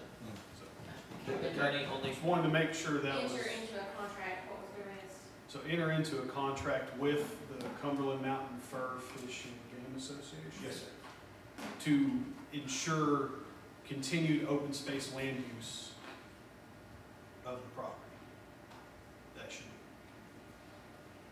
Can we have a roll call vote on this motion? Conklin, No. Hall, No. Kennedy, Yes. Mullins, Yes. Powers. Yes. Okay. So, By my reading of the Constitution, I don't think the vote passes. But as we know, the Constitution is subject to interpretation. But that is my position because this is a public piece of land. And the Constitution states that basically if a town, a county, a state is to convey public land, convey it, as in convey it in fee simple, as opposed to like leasing it or giving an interest or giving a license, it has to be by 3/4 of the majority of the body that's doing it. I have a printout of that, that Constitution section somewhere if anybody wants to see it, we want to print it out, look at it, whatever. That's my reading of it. So this kind of puts us in, I guess, strange waters where I feel that I need to tell the council I don't think that vote is valid. I don't recommend acknowledging that vote is valid because of the provisions of the Constitution, which restrict a town's ability to convey specifically public land. Okay, in light of that, I would make the motion to do a 40-year lease with the Cumberland Mountain Fur Fish and Game Club Which Association. I would recommend a 5-year lease, I'm good with the 40. because then we would need to have a public hearing and accept bids for the same section of the Constitution. 5 year, but I have stipulations with that. Okay. So I'm making the motion that we enter into a lease with the Cumberland Fur Fish and Game Club Association for a 5-year lease for that property with the stipulation that we ask for an Attorney General's opinion with regard to the original vote, and if that passes, we convey the land. Okay. did the clerk get that? I think that's smart.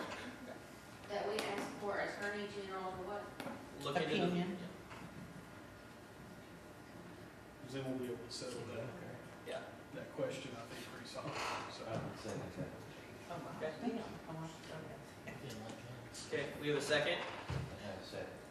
We have a second. And, Second, Powers? yes, Powers. Powers. Okay, any discussion? Once again, this will just in 5 years, it kicks the can down the road. Future council will have to deal with the same issue. And, what happens, attorney, if, there is no town? Does it go to the county? does the property go to the county, the lease go to the county? Yeah, after 5 years. Yeah, and you would probably want to write the lease in such a way where it goes to their successors and assigns, which I think would be the county, but that is a bit of an uncharted question. Get to pioneer that regulation. But I think it would go to the county. Whether or not they have to honor the obligations of that lease, that's Well, a but good Conklin, question. you've been trying to do this forever and With coming the property. property and the charter stuff forever. Anything we say, you're against it. He's saying if we sell it to them and get your majority vote, then it won't go to the county and it'd be permanent. That's what he's saying. Okay, no more discussion. Can we have a vote? Could you read the motion, please? Yes, could you read the motion? Read it back, honey. How this? The motion was to do a 5-year lease with the Hunt Club, the name of the Hunt Club, to that property that we asked for Attorney General opinion on original vote. And if it passes, we convey the property. Will that still include the campground, no campground? Yes, that's in the motion with the original vote. And What we was can, it in this motion? Well, it's talking about, it refers back to the original vote. Is that correct? yeah, and we can clarify this in the minutes, like afterwards, if that makes it easier to sit down with it. But as I understand the motion, this is a kind of a vote for two things. One, to create a 5-year lease immediately. Second, to actually, if the Attorney General renders an opinion which says a majority vote of council can convey this specific piece of property, that is lawful, that conveyance is good, we execute the deed. Obviously still subject to the provisions of the motion and the Open Space Land Use Act, but this would basically, a vote yes would be for creating a lease now, and for if the AG comes back and says, hey, attorney, you're wrong, they can do it by majority, then convey. How soon do you think that will take place? I actually don't know, I've never asked for it. You've never read? And then, Majority territory, yeah. whoever disagrees with the Attorney General's decision can sue the Commonwealth of Virginia, right? Go to the So- Supreme Court. So, yeah, and that's where, you know, I think that if the Attorney General says that that vote is valid, got more credit than me. So, you know, I think that at that point, if the town is sued to undo that conveyance, they may have some legal cover, but I will also look into that as well. Because then again, to be clear, litigation could ensue to try to set aside that deed for violating the Virginia Constitution, and then we would have to basically argue the Attorney General's point, if that makes sense. So it would be up to probably Circuit Court Judge Ron Elkins or Tom Baker to decide whether or not the Constitution is violated or not by that vote. Hopefully that explains it all. We're kind of operating here in fringes of of legality. Because this is, we're talking about the Constitution, which is obviously brought up kind of recently, and as you know, with constitutional law, it's not brought up often, but it's always, I think, from a large perspective, exciting it is. So, look forward to seeing that. If there's no more discussion, we'll have a roll call vote. Hawthorne, No. Hall, No. Kennedy, Yes. Mullins, Yes. Powers. Yes. And the second motion passes. We can move on now to the budget and taxes. Any discussion? The budget's the same one we discussed at the last meeting, correct? 40 cents, and then no change in the personal property. Okay, I make a motion, we, I guess, present this budget to the council, I guess, for the June meeting to vote on. So what you're motioning is to approve the budget as submitted. Right, except we have to vote on it again next month. Yeah, I mean, I would say just effectively just, you know, table it until next month. I did want to raise one thing with the taxes. I mentioned to you about a vape tax. I don't think that passed. Yeah, I looked at the House bill and I think it died in the appropriations committee, but they didn't want to pass it. Look out, it's got like tax, nicotine vape products. But there's updated legislation about more so enforcement, licensing, and trying to stamp it out. It seems to be the current kind of move of the legislature. I just want to raise that. So move to vote on it at the June meeting? That'd be Or proper. you can table it. Yeah, that's fine. Table, move to vote on it, just as long as there's nothing in the motion that sounds like it's being voted on tonight, basically. That's all. I move to vote on it at the June meeting. Okay. Do we have a second? Second. We have a second. Any more discussion? Can we have a roll call vote, please? Hawthorne, Yes? Hall, Yes. Kennedy, Yes. Mullins, Yes. Powers. Yes. Any more discussion? The taxes part of this, I noticed my tax bill, because of the rise in assessments, has gone up quite a bit. And so typically, I would pay the town of Pound under $500. This year, it's a little over $600. And so I would like to make the motion that if any taxpayer wants to pay the entire year's tax bill before the deadline for the first half of the year tax ticket, that they get a 10% discount on their entire tax bill. Okay. Is there a second? I second. Okay. Any discussion? And the reason for this is even with the 10% discount, my taxes will be higher this year than they have been in the past. And I'm sure that's true for everybody in the town of Pound.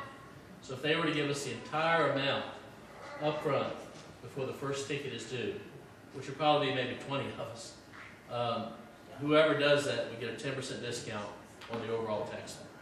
That's all it is. Any more discussion? The only objection I have to that is then you're messing with the budget because the numbers have been figured off of the amounts that we have at this point.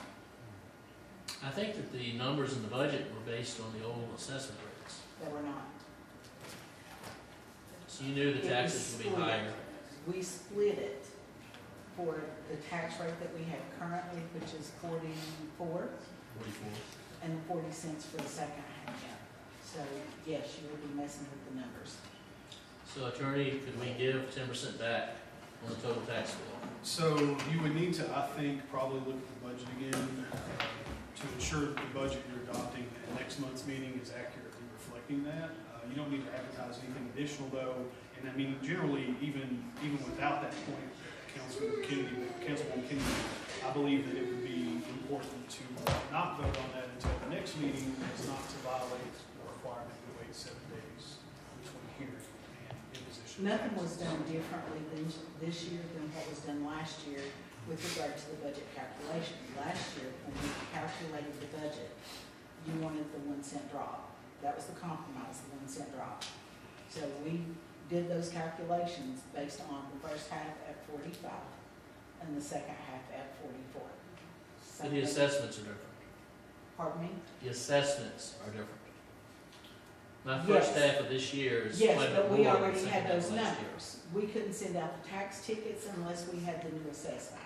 So if I took the number on the first half and multiplied it by 2 and wrote a check for that amount, I would be overpaying You would, for this year's taxes. you would. Because you're going to apply the tax rate that we passed in this budget to the second half. Yes. It can't be applied to this half. This half's already been voted on. So this will affect the second half, and then the first half of next year, and then at that point, we'll have a new budget to vote on. So the second half of this year will be at the 40 cents rather than the 44 cents. Yeah. If we voted on that motion, what are you saying? You're saying that I'd say to not vote on that motion until we take up taxes and budget, because really what you're affecting is the imposition of taxes. Your discount is kind of contingent upon you imposing this real estate tax, which we've yet to do, and we're not lawfully able to do until at least 7 days from tonight. So, I mean, that, just legally speaking, I think that you need to address that, I guess. And when are the taxes due for first half? First half are due June 30th. Okay, so we can still do it at the next meeting. And I mean, you can obviously, do anything else at this meeting regarding the taxes except to kind of affect the amounts of what's going to be. Okay. All right, well, I withdraw my motion, we'll just put it on next month's. Okay. We go on to new business. We will start the August and October meeting dates. I would like to ask the council, if it's possible, to move the August to the second Tuesday, which will be August the 11th, and the October to the second Tuesday, which will be October 13th. You look at your calendar, see if those would work.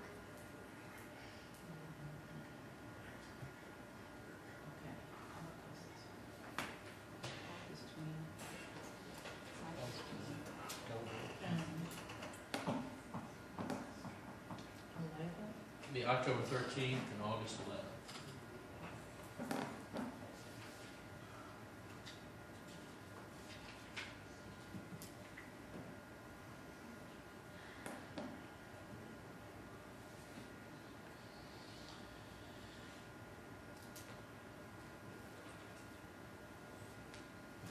No conflicts, I make a motion that we change the dates and also change on the sign on the door to August 11th and October 13th. Okay, is there a second? Okay. Is there any discussion? Okay, if there's no objection, is there any objections? Okay, then it passes. Thank you. Okay, next thing is electronic attendance. We have a provision that was made during COVID that a member of this body can appear electronically twice in a year's time. Our mayor is going to Atlanta for a mission trip in June, and he would like to appear electronically at our budget council meeting. And so I guess the question would be for the manager, how exactly would that work to appear electronically? That's new Hologram or territory. what? That's new territory for me. I guess it's Set it Zoom. up on the Zoom, yeah. I'm trying to think of what exactly our rules of procedure said. If it said like video, telephonic, or is there any preference you It have? is, Video would be nice. Better? It's 2.23708.3. Oh, you're talking about the Virginia code section? We passed the, Because that allows, I think the wording on that is may allow for, that might be rational electronic participation. we passed it in our big rules. What was that code section? What I've got up is 2.23708.3, meetings held through electronic communications. Situations other than declared states of emergency.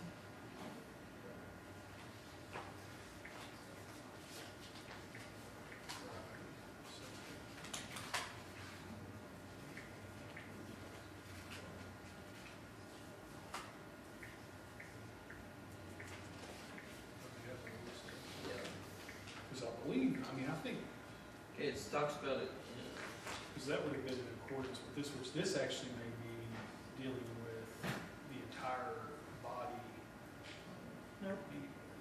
so in Article 4, quorum and actions, under remote participation by council meetings, may participate in electronic communication in a closed meeting or in the open portion of the council meeting, discuss a vote.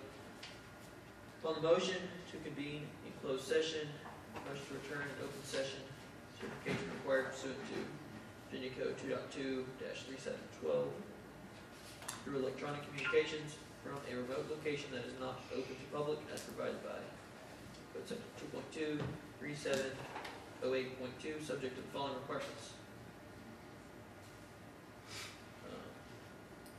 Public access to the all virtual public meeting is provided via electronic communication means.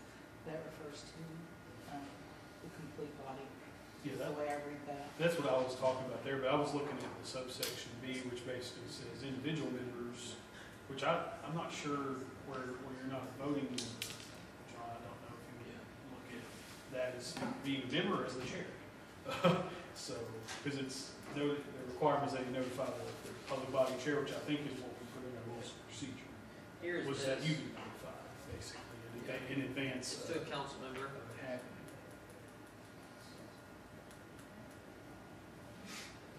I mean, I would feel comfortable with, as long as he's present, in case there are tie votes. If he wanted to, give his duties to the vice mayor for the physical meeting, as long as he can be present. In case there's a tie vote, I know he's never had a tie vote the entire time. So I think the key question in the code is that subsection D, where it says, before a public body allows members to use remote participation, the public body shall at least once annually adopt a policy by recorded vote at a public meeting that shall be applied strictly, uniformly, and without exception to the entire membership and without regard to the identity of the member requesting remote participation or the matters that may be considered. And then there's some conditions of the policy. So that's all virtual. Which we approved this Yeah. policy in January. Which we did January this year, or January? Yeah, January I this thought year. so. So I think that covers it, plus a lot of the concerns in the code are more so about all virtual. And then that being an issue, like the council wanting to do an all virtual meeting and the public not participating. I think consistent with that in there and with advance notice, I don't see any legal issue with it. Because it's in conformity with our policy that we adopted annually. Well, who would have gavel power? See, that's the issue. Vice mayor would And be- he's the one, he's supposed to notify himself that he will be legally speaking, so. I don't think, Vice Mayor Kennedy would mind wielding the gavel, wouldn't it? I don't think we'll build a gavel.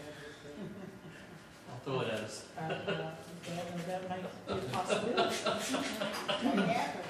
So that would probably be the smoothest way to conduct it. Yeah. would be- I'll be on To the throw it at her? I'm good with that. You just Let- Let the record reflect that, not suggest. I nominate Gary because he's used to handling heavy equipment. Oh, no. But you could kind of make sure, I guess, the meeting is ran and you be present. I'll just be on the phone. Yeah, Yeah. if there is. Whatever means we can set up, whether we set a laptop. maybe get like a stand to set it on, so, you know. I do. I could just be on What the is it? phone. I could be on the phone just sitting right here. Yeah, but we can do Teams. Oh, yeah. Yeah, and I don't think there's a time limit on that because we have that service. Do you have Teams? I think so. I have Outlook. If you Okay, have yeah, then Microsoft you should have Teams. Teams.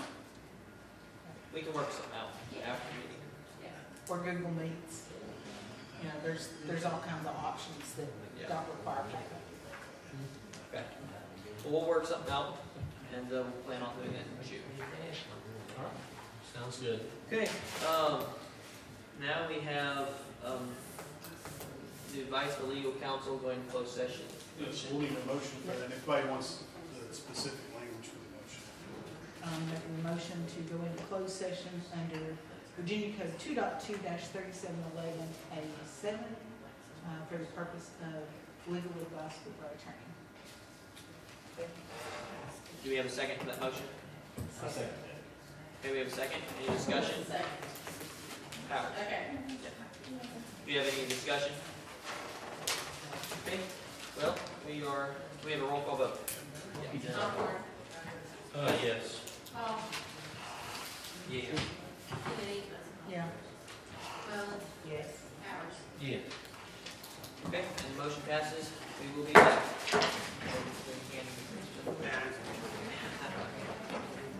I'll let you please sit. We are now back in order. Open. Make a motion to reopen the regular session. Okay, can we have a roll call vote on that? Oh, we have a second. I second that. Okay, we have a second. Do we have a roll call vote? Any discussion? Who was the second? Howard. Howard. Osborne. Yes. Paul. Yeah. Kennedy. Yes. Mullins. Yes. Howard. Yes. Okay, the motion passes. And I would make a motion to certify the closed session for 2.2-3711A7 for legal advice, so that the only matters discussed that are exempt of. Yeah, only matters lawfully exempt pursuant to the previous motion for the closed session was Yeah, what you said. under the code section you would see. Okay. Did you get it? It'll be on the report. Do we have a second? Second. Can we have a second? Any discussion? Can we have a roll call vote, please? Osborne. Yes. Yeah. Paul. Kennedy. Yes. Mullins. Yes. Howard. Yes. Okay. And we move to other business. Any other business? I would make the motion that we do the $100 ad with the Lions Club for the football program. Okay, is there a second? Second. Is there any discussion? I think the people of town would be in favor of that. Is there any opposed? Okay, and the motion passes. Any other business? Yeah, I'm gonna try and be speedy. So if you notice in your council packets, Lee Gonzalez. Yeah, I'm trying to be speedy. If you notice in your council packets, there is a pocket park bench instructions. We may have to show you some.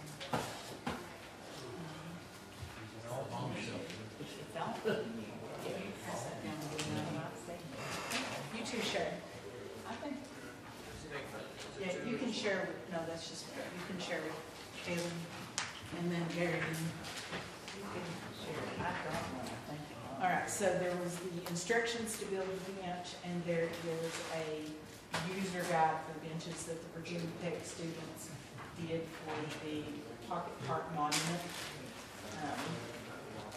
We didn't pay anything for those. That was purely out of Virginia Tech Futures Lab budget. And they said we can get more of those if we so choose. They did do some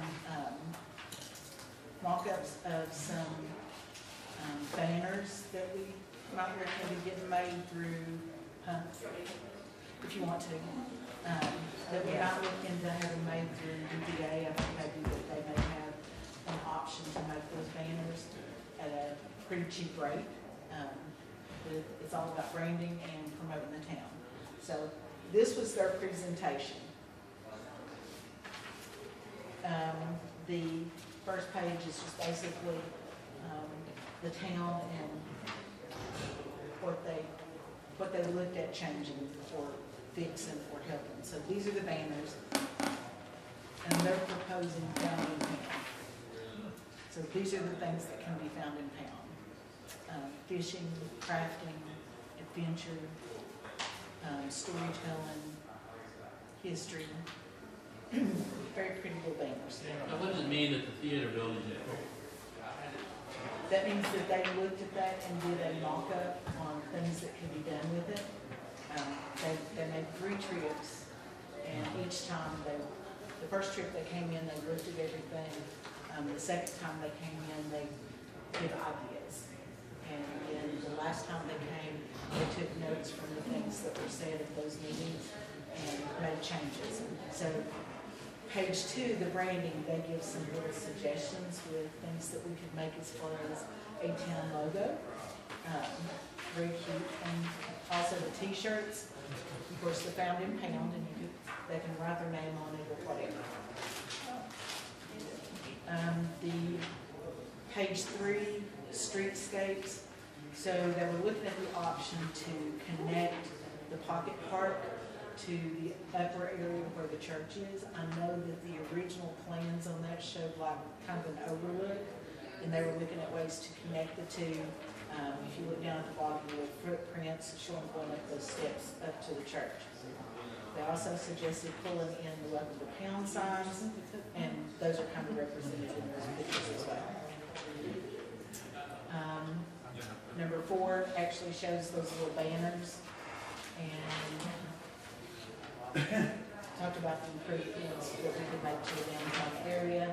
They also mentioned the possibility of a bike lane, and we talked on and off about that, not necessarily in a council meeting, but at different stages.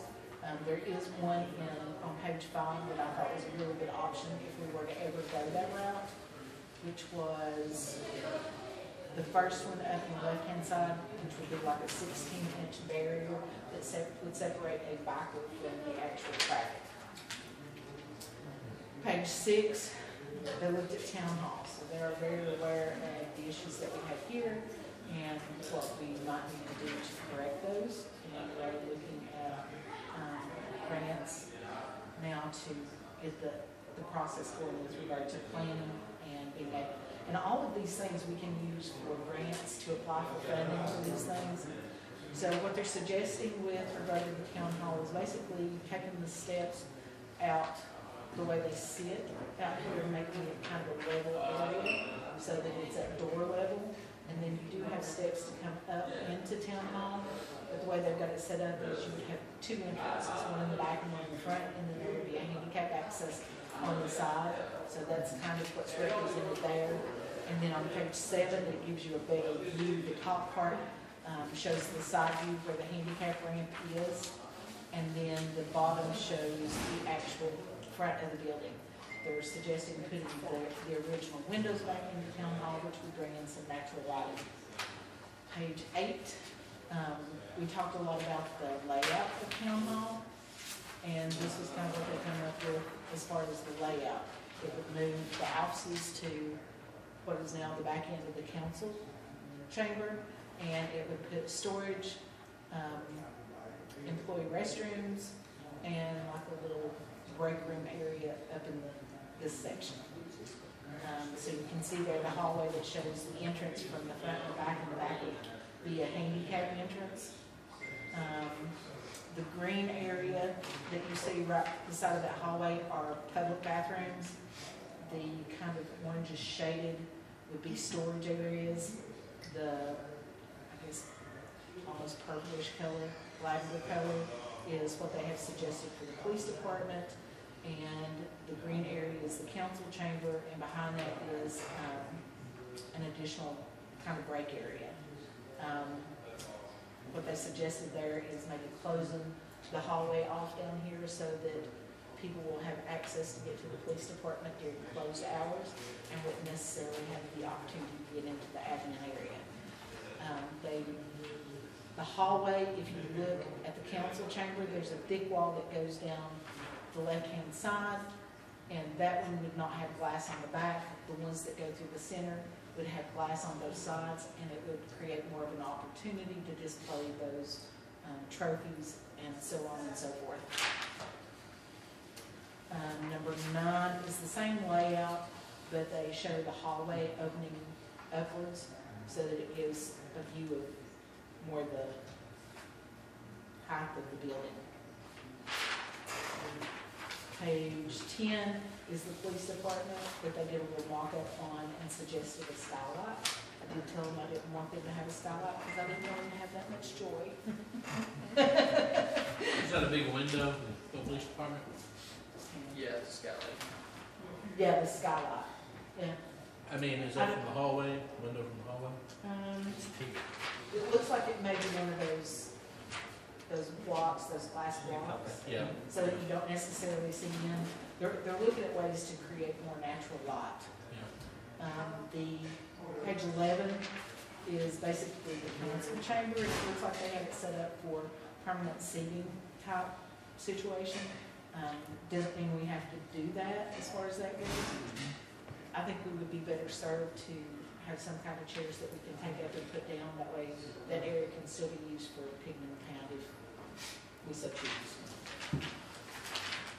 All right, so page 12, they associated that with the pound has lost its marbles, and that is the historical society area. They need some additional storage. They put these little circles in, and on page 13, that's a representation of those circles. And they said they were tying that in with the marbles, and those could actually be something that we had students or local artists come in and paint just to kind of play on that marble situation. I've got to get my bearings on this. So that's tearing down the existing building? No, nope. And where No, here's the existing building. If you look at 13, the storage is over to the left. Oh, there, oh. And this little art kiosk, you also see that in the bottom on page 13.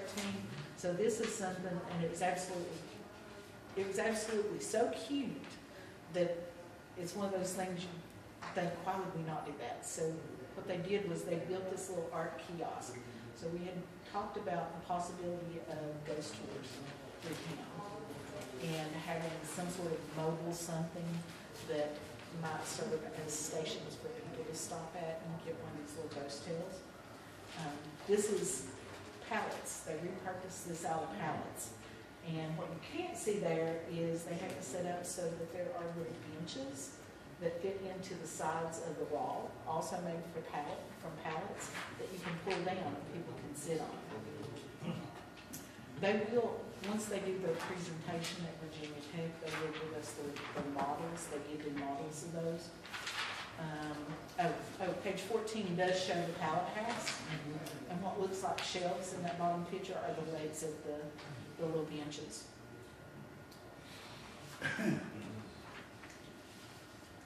Much cooler. Huh? It's a little lackluster in the picture, but it is very cool on the model. It is. I'm impressed.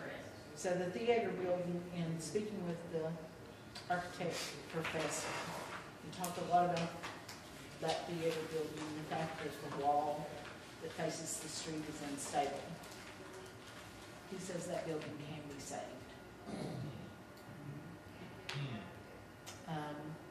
There was discussion about the fact that the original building had a section right there on that corner that is so unstable where you bought your tickets and such. And there's no truss up at top on that section, and that's what's creating the instability. But he also said that some of these older buildings, when you go into some of these historic areas, like at Abingdon, you'll see these like little round things with like a star or something through it. He said that could be those could be used to stabilize all of those walls.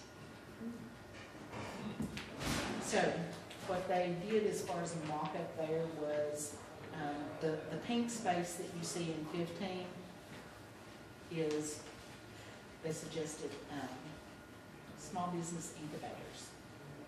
And each one would have its own door and own entrance. And the back part is an open section, which you see in 16. And then out front of that, they have like a little tree, flower, shaded area. They called it a community garden, but it's not like a produce garden.